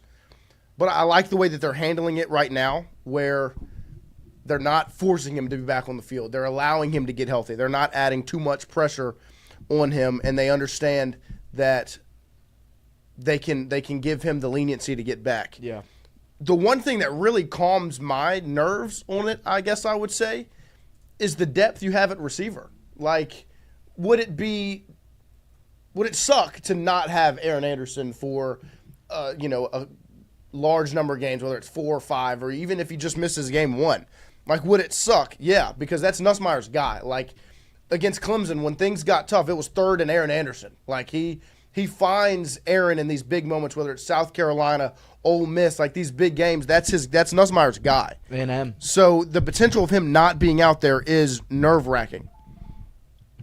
But you have so many receivers. Like, when I tell you guys, it is an embarrassment of riches at that position where we talk about the defense rotating. It's legit 8 to 10 guys that you can see rotated in that receiver at any point. Not just that, but I also think you already have a Aaron Anderson archetype in Xavier Thomas. So if you do lose Aaron, you kind of have like a guy that's already an Aaron. I think, just a smaller receiver that's quick and has good hands. I think Xavier Thomas serves that role well. Yeah, and I think just genuinely you have so many guys. Like, you've got Nick Anderson, who I think who's looked excellent at practice, and him and Nuss have really kind of grown that chemistry you've been able to see. Barry and Brown, who obviously, you saw the video game clips, unbelievable. And I think his expectations are high solely because of that video game almost. But then guys like Xavier Thomas, and you've added Destin Hill, who I think is going to be an impact player. Kyle Parker, a guy that Brian Kelly said as a name that's impressed him so far through camp. And people aren't really talking about KP all that much because he just kind of goes under the radar. Chris Hilton, I think, could really end up being the heartbeat of this offense. Like, you can go kind of as far as number 3 will take you, and definitely in some games. And then I think the guy, it's Trey'Dez Green. Like, you want to talk about who I think will end up being Nussmeier's guy, like go-to reliability. I need something. Huge red zone. Throw to 14. Like, as Seville said, no one needs a lady. My girlfriend's roommate, her younger brother was Zachary's quarterback, Trey'Dez's senior year. And she was like, my brother got so much attention and, like, his life was so easy. I was like, yeah. She was like, he just threw it to 28 every time. I was like, yeah, Trey'Dez makes He'd be a quarterback's fool not to. life easy. And so, like, to me, I feel really good about the offense. And when I think about who Nussmeier's, like, guy would be, where it's who am I going to fall back on when I really need something, I think 14. Like, I really do. Like, I've said it, and I don't know how real it could really be for Trey'Dez to lead the team in receptions. But, like, I think just you saw it in the bowl game. Like, they went to 14 again and again and again. Because as much as you game plan for Trey'Dez, you can't really. One, because he's a monster. Two, because there's other weapons on the field that you should be more nervous about in some respect than Trey'Dez. Because he's not going to be a deep threat down the field like Barry or Nick or Chris will be. It's just number 14 that's going to be a 6'8" monster right there that even if you try to stop, can you? How many catches do you think he had last year? 20? Christian? Who, Trey'Dez Green? Mm-hmm. I think like 15. 13. 13. And how many touchdowns? 3, 4. 4. Like, and how many in the bowl game? 6 catches. So he doubled his production. Right. With 2 touchdowns. He had 13 catches in totality. Half of those came in the bowl game, and he had 7 before that. 2 touchdowns and 7 catches, and he had how many? So he had how many touchdowns total? 4. So he doubled that too. So he had 7 catches and 2 touchdowns. Bowl game happens, and then the bowl game happens. He has 6 more catches, 2 more touchdowns. Like, he became a football player. Yeah, legitimately. And so I'm really excited to see what that looks like, the connection between 13 and 14 this season, or 18 and 14 you said, this season. You said Barry and Brown is impressive, or you're excited about him because of the video game. I would argue that his Kentucky film is elite. Oh, my gosh. Yes. But I'm saying, like, quarterback play at Kentucky was so bad it's impossible to, like, judge it. He's wide open a lot, and that gets underthrown. Oh, my gosh. Yeah. And, like, he's doing the work to, like, I would have loved to. Kyle Vandergriff or Vanderbrock, whatever. He's a 5-star out of Georgia. Brock Vandegrift. Yeah, whatever. He stinks. Goes to Kentucky and you're like, you can't play ball, kid. Like, who's their? How are you a 5-star? Who's their quarterback this season? Is it Will Levis? Calzada? Yeah, they brought Calzada back from 85 Incarnate Word. That was a baseball player. Yeah, no. I think the video game to me, like, when I was playing it the other day, I was like, it's crazy. Like, how much it makes this is me impacting, the way I feel. The way I feel about the team, because, like, they're so good in the game. I was talking to Rufino about that too. He's like, I know, because he was like, prefaces like, I know this is dumb what I'm about to say, but them on the video game when we were at practice, and I was like, dude, I think we all say that. And I was like, the one thing that sucks about it is that people, whether it be around the country or LSU fans, are going to be like, they should be good. Ruffino loves talking about that. He loves bringing up the video game. But no one does it all the time. I do it all the time. I think people's expectations are have shifted. They've grown because of the game. Like, people saw what LSU did in the offseason, so they know this team should be really good. And then they play the video game, and they're like, people don't want to use, like, they literally say, you can't use LSU. Yeah. Like, when you play with your friends, like, it's not allowed. Because I think people are going to expect Berrien Brown to be wide receiver 1 and is there any like the Biletnikoff winner because of how crazy he is in that game. Last year, I remember it was like Ohio State because of Judkins. Right. Is there anybody on LSU that has that Berrien Brown move? Like Berrien Brown's the one that's like is considered the cheat code. My mindset when I'm playing with LSU in that game is if the ball is in number 6's hands or number 29's hands, I'm in a really good spot. Yeah. So I'm either dumping it off underneath to Caden Durham and letting him do whatever, or Berrien Brown's on a go route down the sideline and stop it, please. This is funny because it's so true. Like, won a national championship with the roster that currently is constructed that I was like, I don't feel like playing anymore. Like, I lost that. There's no Aaron Anderson, no Berrien Brown, no Nussmeier, no Tradez. Oh, no, there is Tradez. He came back. We moved to wide receiver, mistake. There you go. But, like, no Whit Weeks, no Harold Perkins. And I was like, fuck, I like this team. Yeah. And then when I had to replace and replenish, I was like, this isn't the same. So I think that's what people are going to like. And that also kind of shaped my opinion on what's going to happen in 26. Yeah. You're losing a lot of pieces. It'll kind of scare you. Also added Colin Simmons in the portal. God, that would be. See, that's what I would have fun with the portal. Right. Going to get Bryce Underwood. He wasn't in there. Really? I saw him at Tulane on a Twitter post. I know. I saw him everywhere. And I was like, oh, shit. I'm trying to see. Chris Williams asked. So Whit Weeks at Alabama. Whit Weeks did transfer out for some what was reason. Nuss's like the play style when he had 15 sacks. What was Nuss's average passing yards per game last year? Go to the draft, brother. Trying to see if I can find his average yards per game. Before, I would say if he threw for 4,000 and played in 12 games, when you can do the math, but probably between 285. I think that's where I would settle, like 265 to 285. So it's 13 games, 4,000 yards. He also had the most attempts in the SEC. I would say he was like 20 attempts off from what Joe Burrow had in 2019. I would say like 296. Yeah. That's my guess. See if I can find it. Yards per game. 2024, 311.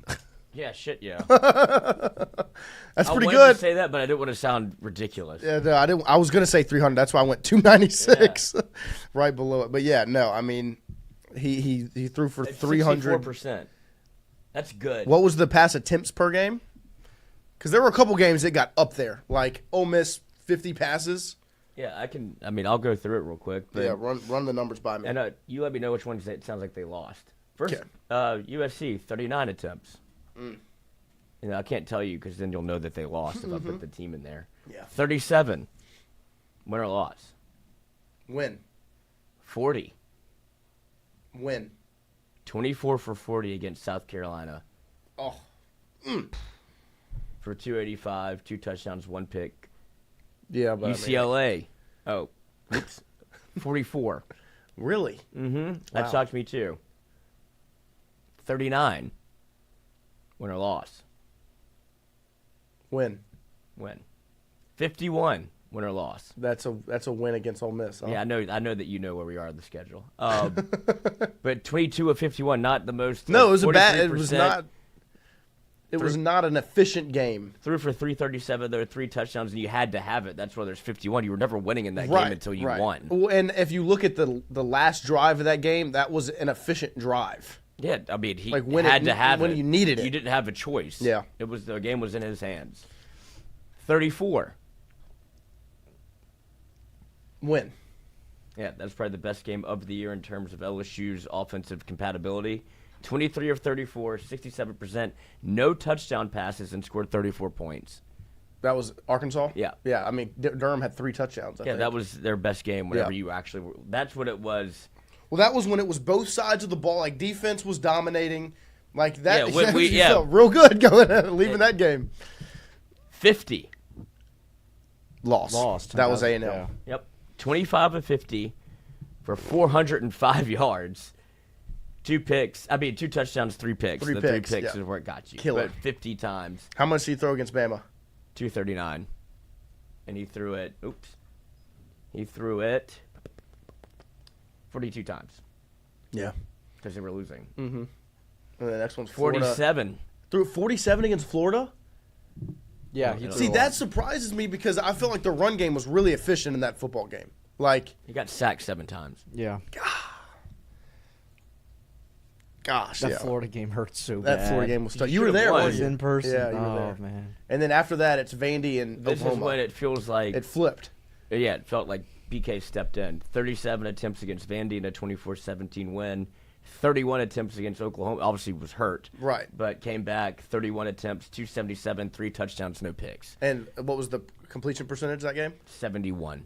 Because that game, to me, like vividly remembering, I was like, this is good. Like, this looks good. You went, so that's funny because after when you lost the 3-game stretch, completion percentage of 50 against Texas A&M, 64 against Alabama, 57 against Florida, all losses. BK steps in, kind of wrangles the offense in a little bit. 75% completion percentage against Vanderbilt, 71% completion percentage against Oklahoma, 70% completion percentage against Baylor.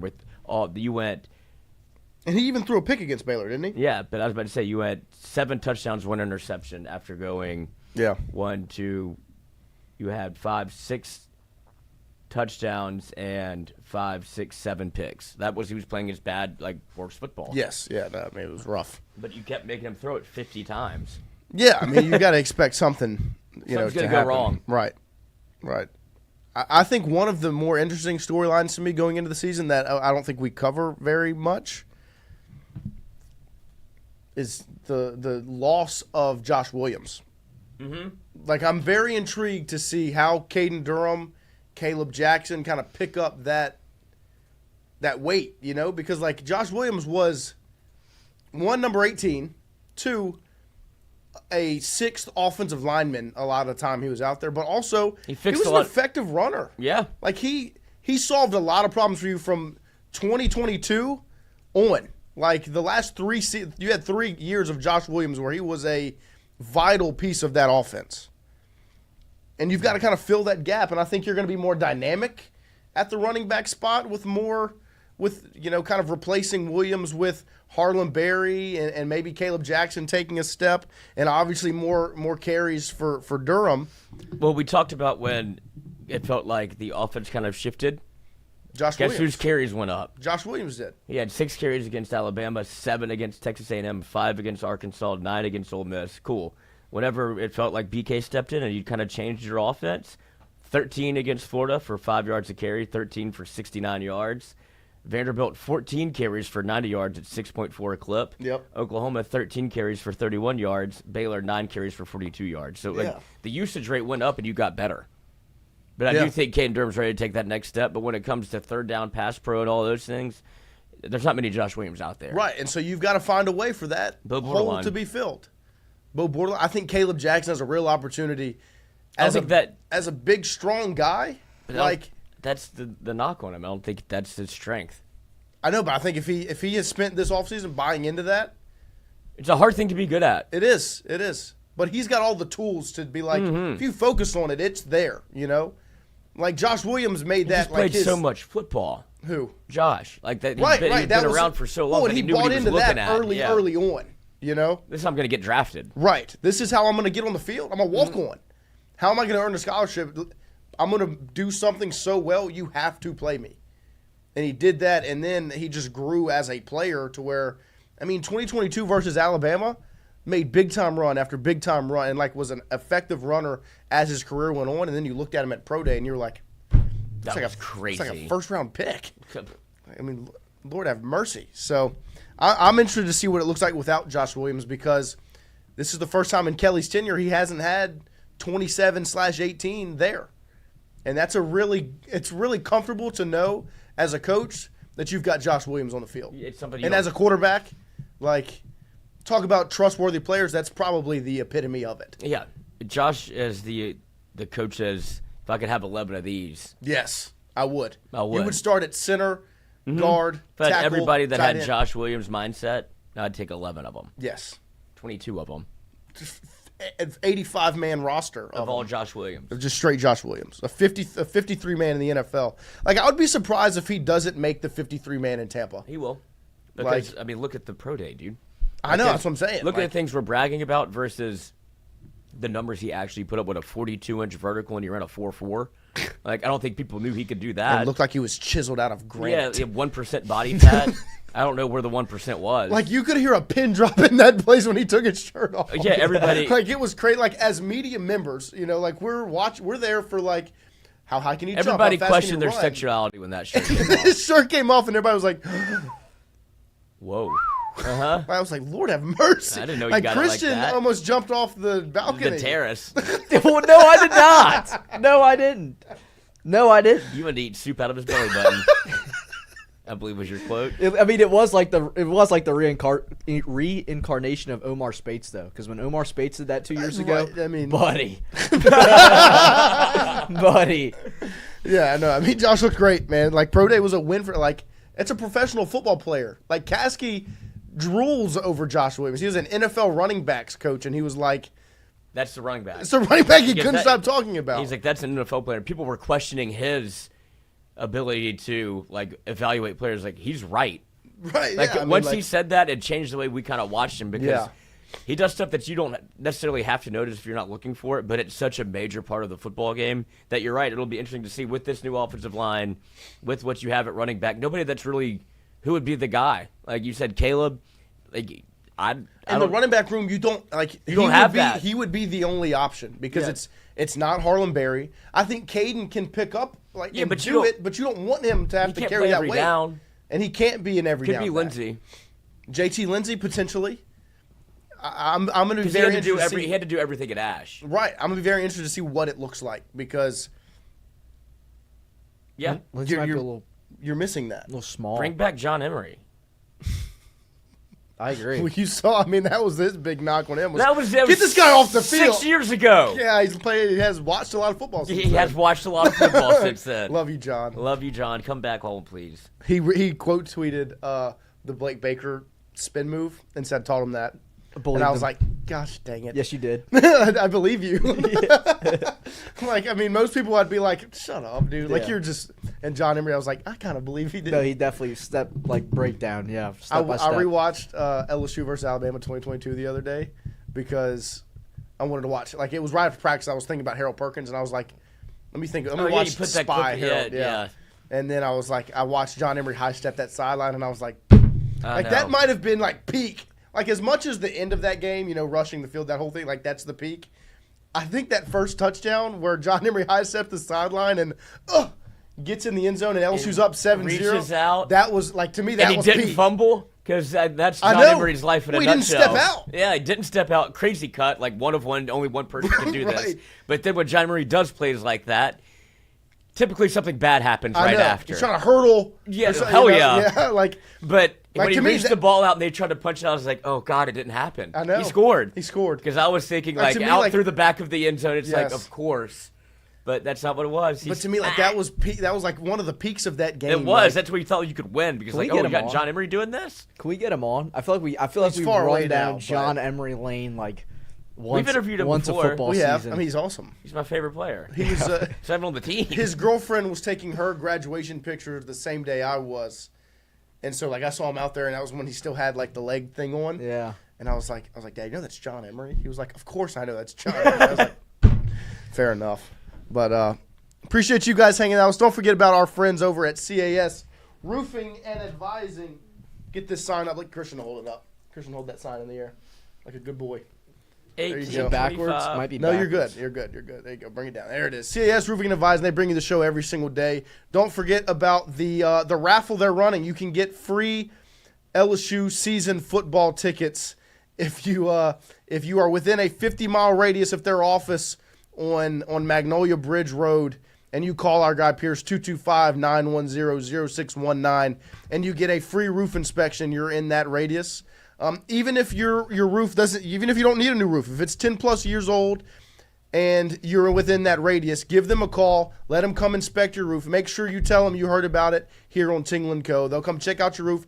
If you need a new one, then they'll walk you through that process and you can be prepared for the hurricane season. But even if not, they'll add you to the call list like our guy Chad Hodges, and you'll still get put into that raffle. So if you want a new roof potentially and also maybe some LSU football season tickets, give them a call, 225-910-0619, and get your roof checked out today. Shingles, metal, gutters. Come on now. 5-star Google rated. Pierce Patterson, 3-star recruit. There you go. I don't know if he was full at 3-star, but they're good He's looking too. five-star he was, in I my would say eyes. 2 stars. He was a walk-on running back at ULM. Well, Went through- 5-star to me. There you go. 5-star character. 5-star roofer. 5-star roofer. 2-star running back. Our guy, Pierce 7 Patterson. stars altogether. I know, and he's going to be in Clemson with us. So if you want to meet your roofer, find him in Clemson as he's going to be on the trip with us. So, Christian, yeah, you did miss speaking of running backs. Here you go. This was your opportunity. Oh, Brandon Malachi Hollingsworth, Lane. maybe Christian's boy Malachi Lane will step. Maybe so. maybe so. Sorry, I was too busy going down the John Emery mental Hurdle. rabbit hole. It's a fun rabbit hole to go down. But no, that's a good point. Malachi Lane's got the size to do it. You got the experience. Christian was hounding for that young man on the field on Saturday. Where's 30 at? There he is. I don't know if he asked more about Malachi Lane or Cokie Riley. He's in Kokie's back pocket. Yeah, I mean, Kokie looked at me. I was like, Kokie, I'm sorry. can you blame me? Those two are Legends. iconic. Yeah. I mean, Fonz, Noah banging the table is as triggering as Mikey molesting the mic while talking. I'm just going to have to deal with it, Fonz. Sometimes I get fired up. Or don't do it. What? Bang on the table. Why? Because it's bad for the audio.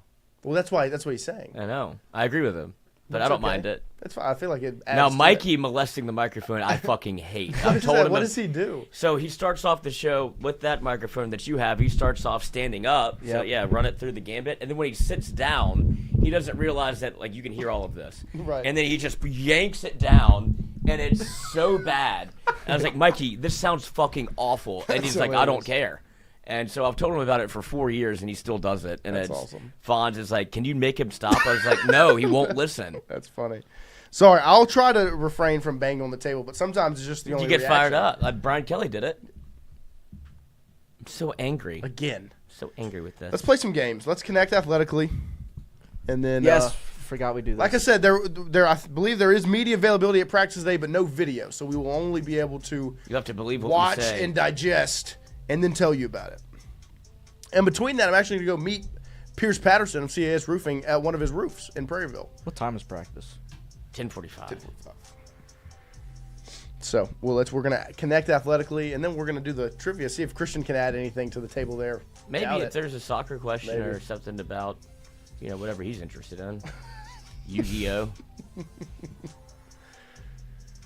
All right. Does that say Shuck? It does. So Shuck Wow. Dart Ward Sanders. Rookie quarterbacks. Winston. Nope. Oh, where's my? Oh, there it is. And then we've got Houston Ash- Dynamo, Houston Astros, Houston Texans, Soccer. and Houston Dash. Dash. I don't know what No, the dash is. no, because there's Sprint on there. Okay, so it's Houston. Nexto? What's that? That's got to be what it is. It's got to be Nextel. I don't Nope. think so. Let's do this one. Okay, let's- Run, sprint, dash. Nope, it's not that. RBI, home RBI, run. home run. Run. Average. Average. Maybe it is Dash then. Astros, Texans, Dynamo. Winston. I think it's Dash, no? What's Monster? Trying to think. Monster Energy Nextel. Probably something to do with like car Yeah, races. like F1 or whatever. No, oh yeah. I don't know. This one's tough. Let's see Sprint if for the anyone else cup, has one here. dash for the cup, Nextel, Winston. I don't know. Dynamo, Astros, Texans. We have 3 guesses left. Did we do dash already? No, we haven't didn't tried try that this one. I think it's dash. Yeah. All right. Monster Energy, Winston, Nextel, Sprint. All fucking races. This is NASCAR Cup Series. Yep. Sponsors. Good. That was got tricky there for a second. Yeah, no, it got a little dicey. We pulled it off. Look, Messina had it at the end. Shout out, shout out, shout out. Let's see if you're at your bar stool. See if Christian can do some. Hopefully, there's a celebrity mashup today. That's what I'm hoping. I've seen y'all do those. Those are I'm terrible at celebrities. Just like movies. Really? I'm so bad at it because a lot of celebrities are actors, and I don't know any actors. I'm not very good at it either. Oh, we've got a full board. There we go. It's funny that the one you want the most is always the one that's not there. I know, it's really annoying. I guess they think they can run out of celebrities, but I don't think you can. Somebody's needs to get in trouble for that. You think so? Who do you think it is? Mincy? No, he would never work like that. You can't give him a responsibility to do every day. Let's see how quickly you can get it. Let's see. Oh my gosh. Dude, I didn't know. This is a frightening one. Bernie Sanders? That is Judy, that Dame Judi Dench. For sure. Dude, I don't even know who that is. She's Q. I don't know who the guy is. I was thinking Adam Devine? Young Sheldon? From It could be. Workaholics? That's Judi Dench, I'm pretty sure. Yeah, she really, she takes up the whole thing. Controls the the narrative. I don't know who the young man is in the rear. Well, it's impossible. There's nothing to go off of. Like, this is all Judi Dench. Except for... Chat says Adam Devine. That's who I thought. Yeah, okay, good. That's what I was thinking. Let's give it a go. Nice. There we go. Good job. Shout out. I think the first one I've contributed to. Yeah. No, you got 007. They're both in this. Yeah. Which Drafted AFC franchise has drafted a running back in the first round 3 times since 2010? So let's think of first round running backs. Christian McCaffrey. It's NFC. That's NFC. So AFC would be the Browns. Leonard Fournette, the Bucks. No, it's AFC. No. Shit. Chiefs. Jaguars did that, actually. Jaguars, Travis Etienne. Leonard Fournette. And I don't know what the other one would be, but 2010. I mean, it's been. Is there 2? Maurice Jones-Drew. Would that be before 2010? Yeah. And would it have been? I don't know if he would have been a first round running back. Was Etienne first round? I said he was. Yeah, it's them. It's got to be. Right? Or do you go? I'm trying to think. Other AFC teams that's taken. When was Kareem Hunt taken? He was by the Chiefs. He was a late round pick. Chubb. But Chubb is the Browns, but I can't think of anyone else they would have drafted in the first round. Peyton Hillis. He's not a first round pick. The Jaguars feels right. I mean, we know they have 2. Kenny says the Chiefs. I mean, they've taken. Clyde was the last pick of the first round. Then you have Jamal Charles. Was he a first round pick? I would think so. P-Dub says the Broncos. Who have they taken in the first round? I can't think of the Broncos drafting a running back. Sean Marino was a first round pick. Lindsey wasn't a first round pick. No, Lindsey was undrafted. Yeah. Ball. Marino. The running back from Wisconsin. Melvin Gordon. That's who I'm thinking of. Was he a first rounder? I think so. I don't know. It's a good question. This is a good question. Let's Monty come back Ball. to it. Monty Ball. I mean, the Broncos, yeah. I feel like the Broncos is a good answer. How many mistakes do we get? None. Oh, really? You Broncos? Send it. We get a double dip. We get one mistake. We can double dip later on. College basketball. Let's go. That smells like Trey Burke. Yeah. I feel like that might be too early. No. That's pretty good. Los Angeles. This country is slated to host. 2028 is LA.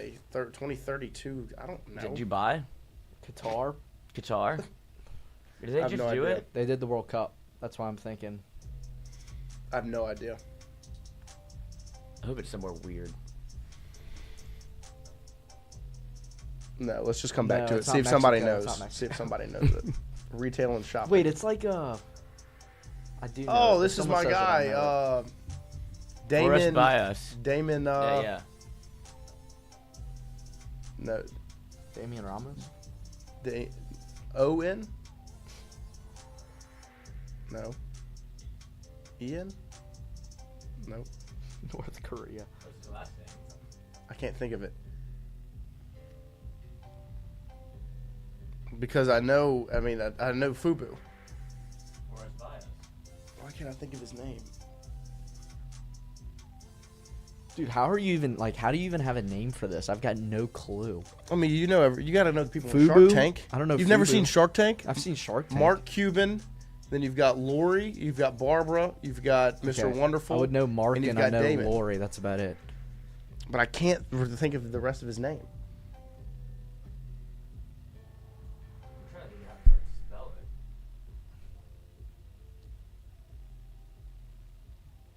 W-A-M-I-E-N. I don't think that's his last name. D-A-Y. Oh. Damon. I think that's him. Is that him? Yeah. Good. Thank you. 1/4 pepperoni, 1/4 cheese, 1/4 pepperoni and jalapeno, 1/4 sausage and bacon.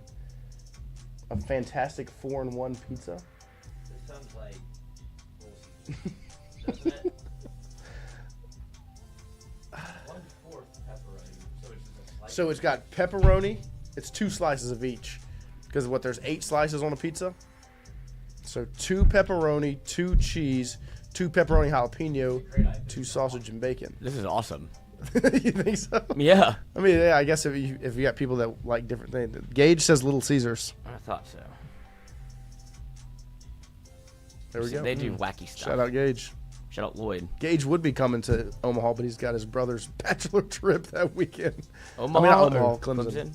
Wow, I invited him, and he was like, "That's Mason's trip." I was like, "That sucks." It'll be fun though. Yeah, but I mean, it sucks you can't come to Clemson. Yeah. But I mean, I'm sure that that's a good group to watch a game with. Always a bachelor party. Yeah. But I should have just gone to Clemson. Margot Robbie, stewardess for a famous airline in the 1960s in this ABC drama that lasted 1 season. Barbie. Good one. I have no idea. Wolf of Wall Street. First time I saw Margot Robbie was Wolf of Wall Street, or maybe. Yeah, boy, did you see her? Maybe what movie was she in with Will Smith? Focus. That was a good movie. I don't know. I have no idea this one. The chat was gonna have to help us. What's a famous airline? But I think they're asking about the Spirit, the show, not the airline. Up Mile High Club. Yeah, Air. That's a movie maybe about like Michael Jordan's attendance shoe. or something. Or pilot. Pan Am. That sounds like a show. At the bottom. Good call. Good pull. Shout out Johnny L. Johnny L. That's 2. Good son. Megan Fox. Cage was fired up about Little Caesars. Huh? Yeah, he was excited. He Megan spelled Fox. Caesars wrong. Or do you know this? Yeah, I love this. This is your Mutant little Ninja spank Turtles. bank. No, I just like the.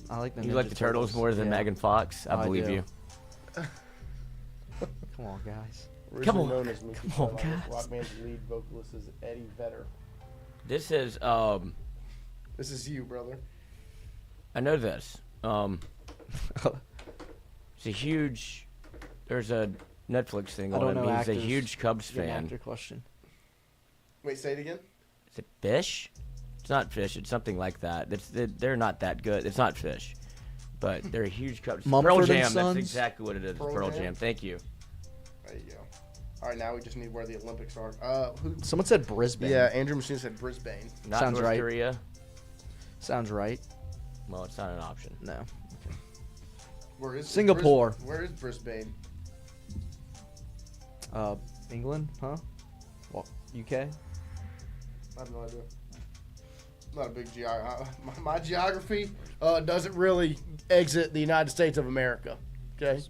Brisbane. I can tell you everything in the U.S. of A., but I don't know that now. It's in Australia, actually.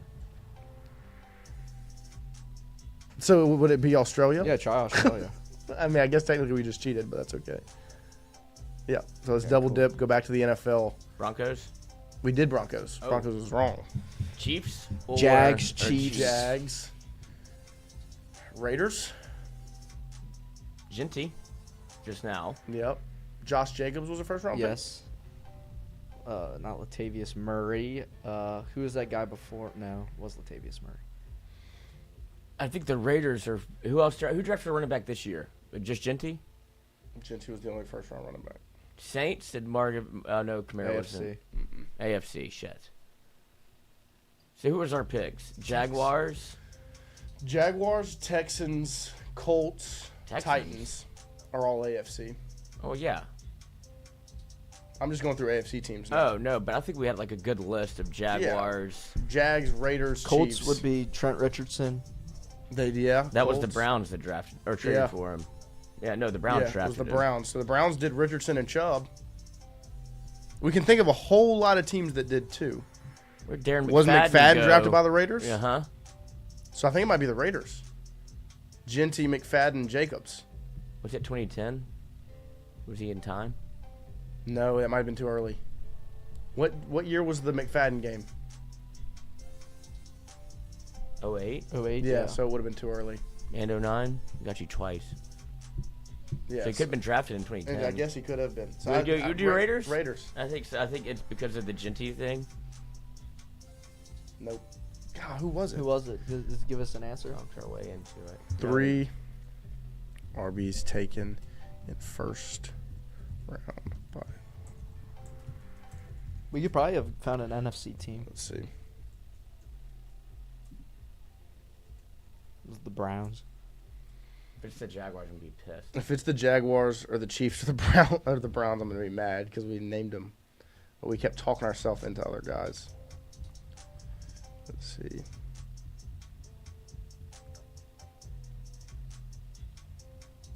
When was McFadden was drafted in 08, so yeah, it was too early.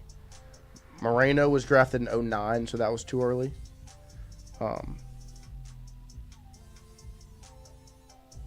Why is it not showing me the team that drafted them? All right. Chargers took Ryan Matthews. Mm-hmm. And in 2010, C.J. Spiller went to the Buffalo Bills. From? Where'd he go to school? Mm-hmm. A&M? No, that's a different Spiller. They had a recent Spiller. Clemson. Ugh. Ryan Matthews from? No idea. Same place as Derek Carr. Fresno State? Mm-hmm. Richardson in 2012 went to the Browns. Doug Martin went to the Bucks. So it's no correlation yet. Now we're getting somewhere. 2015, Melvin Gordon went to the Chargers. Todd Gurley to the Rams. He was drafted by the Chargers, not the Broncos. 2017, Fournette to Jacksonville from Louisiana State University. The boot baby. University of that boot baby.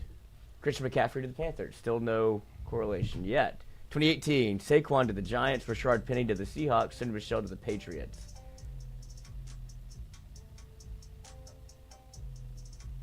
(2021) Najee Harris to the Steelers. Travis Etienne to the Jaguars. Steelers.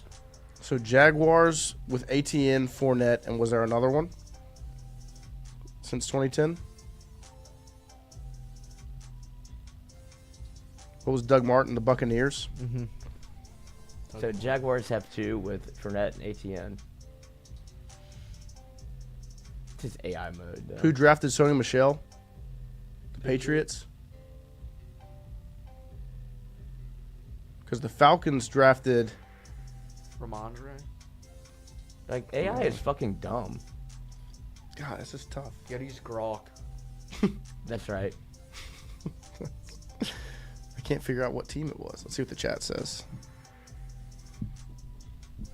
It's got to be Steelers, but don't take my word. Because, the Steelers obviously took Najee Harris. James Conner. No, he was a 3rd round pick. Yeah. Le'Veon Bell. 4th round.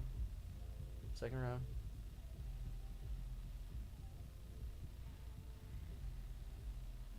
(2010). Why doesn't it just give us the Why is it answer? so hard to figure this out? All right, Christian. I'm gonna read names because for some reason it's not showing me the team. The team these guys were drafted by. It just gives me the names of the drafted running backs. So who was on Reddit? Javid Best. Javid Best. Where did he go get drafted? It was. See, I cannot help you in that regard. He was drafted, but where did he go to school? Cal. There you go. Who drafted him in 2010? He got hurt. 30th overall.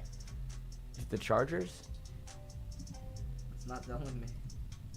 He might have been a Giant. What do you mean it's not telling you? Type in his name and look at his Wikipedia. Hold on. Giants. So Lions, he was Lions. He was good. NFC. All right, yeah. Ryan Matthews, who did you say? Fresno State, and I think he's a Charger. Charger. So he was a Charger. Melvin Gordon was a Charger. God, I don't see any other Chargers in the recent ones. Where did Eckler get picked? He's not first round. David Wilson, where did he go? Who did he get drafted by? I think the Giants. Okay, so it's the Giants. No, they're the NFC. God damn it. Golly, bro. Because the Giants would have had Best, Wilson, and Barkley. David Wilson, Virginia Tech, if that helps. I don't know. I genuinely can't figure it out. Brees Hall was a Jet. Wasn't a first-round pick. Najee Harris. Is a Steeler. Who else did the Steelers draft that's a running back? James Conner, Le'Veon Bell. None of them first-round picks. Okay, well, they don't have any of them. Cowboys? Titans? Rams? This is tough. This is unbelievable. Why is this... It's making me mad. Where's the answer? Who would the Titans have drafted in the first round? Has anybody found the answer? Nobody's found the answer. It's an impossible answer to find. I think they messed it up. It might have been NFC. Let's see. Answers to today's... Jeff Kilo fucked it up. Yeah, Broncos was the best answer. I don't know if is there an answer? Did he mean to do NFC? Titans? I'm looking at them right now. Who would the Titans have drafted? I don't even remember the Titans drafting one running back in the first round. Chris Johnson? Derrick Henry. Derrick Henry wasn't a first-round pick. Was he not? No. Wow. Chris Johnson was too big. Yeah, CJ 2K was, but was that before 2010? I'm not. No, there's no running backs. No. They picked Jake Walker. That was like 2008, 2006. Yeah, I was gonna say it wasn't. That was before 2010. Britt, wow. Huh. This is Kenny crazy. Britt from? I don't know. Rutgers. What team has drafted three first-round I hate when running people say backs that. since Yeah, well, I 2010? was, so get over it. Don't even remember the Super Bowl. Oh. What year? Which one don't you remember? Oh, you don't remember the Saints Super Bowl? The Saints Super Bowl? You don't remember it? How old were you? I remember National Championship 2012. I was 4.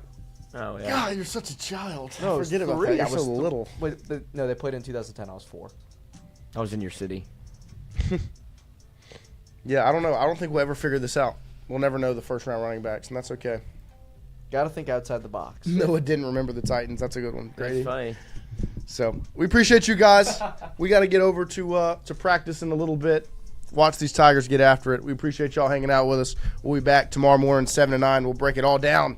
Then, here on Tingle & Co., make sure you like, comment, subscribe, steal a phone, subscribe, go to the Apple Store or the Walmart or the Target. Don't steal a phone. And don't steal a phone, but go on the phone and subscribe to Tingle & Co. for us. We appreciate you guys. We'll be back tomorrow morning, 7 to 9 a.m. I love looking at this stuff, though. I wish it was more succinct, but that's okay. We'll figure it out. Maybe come back tomorrow. If you can find the answer, drop it in the Discord.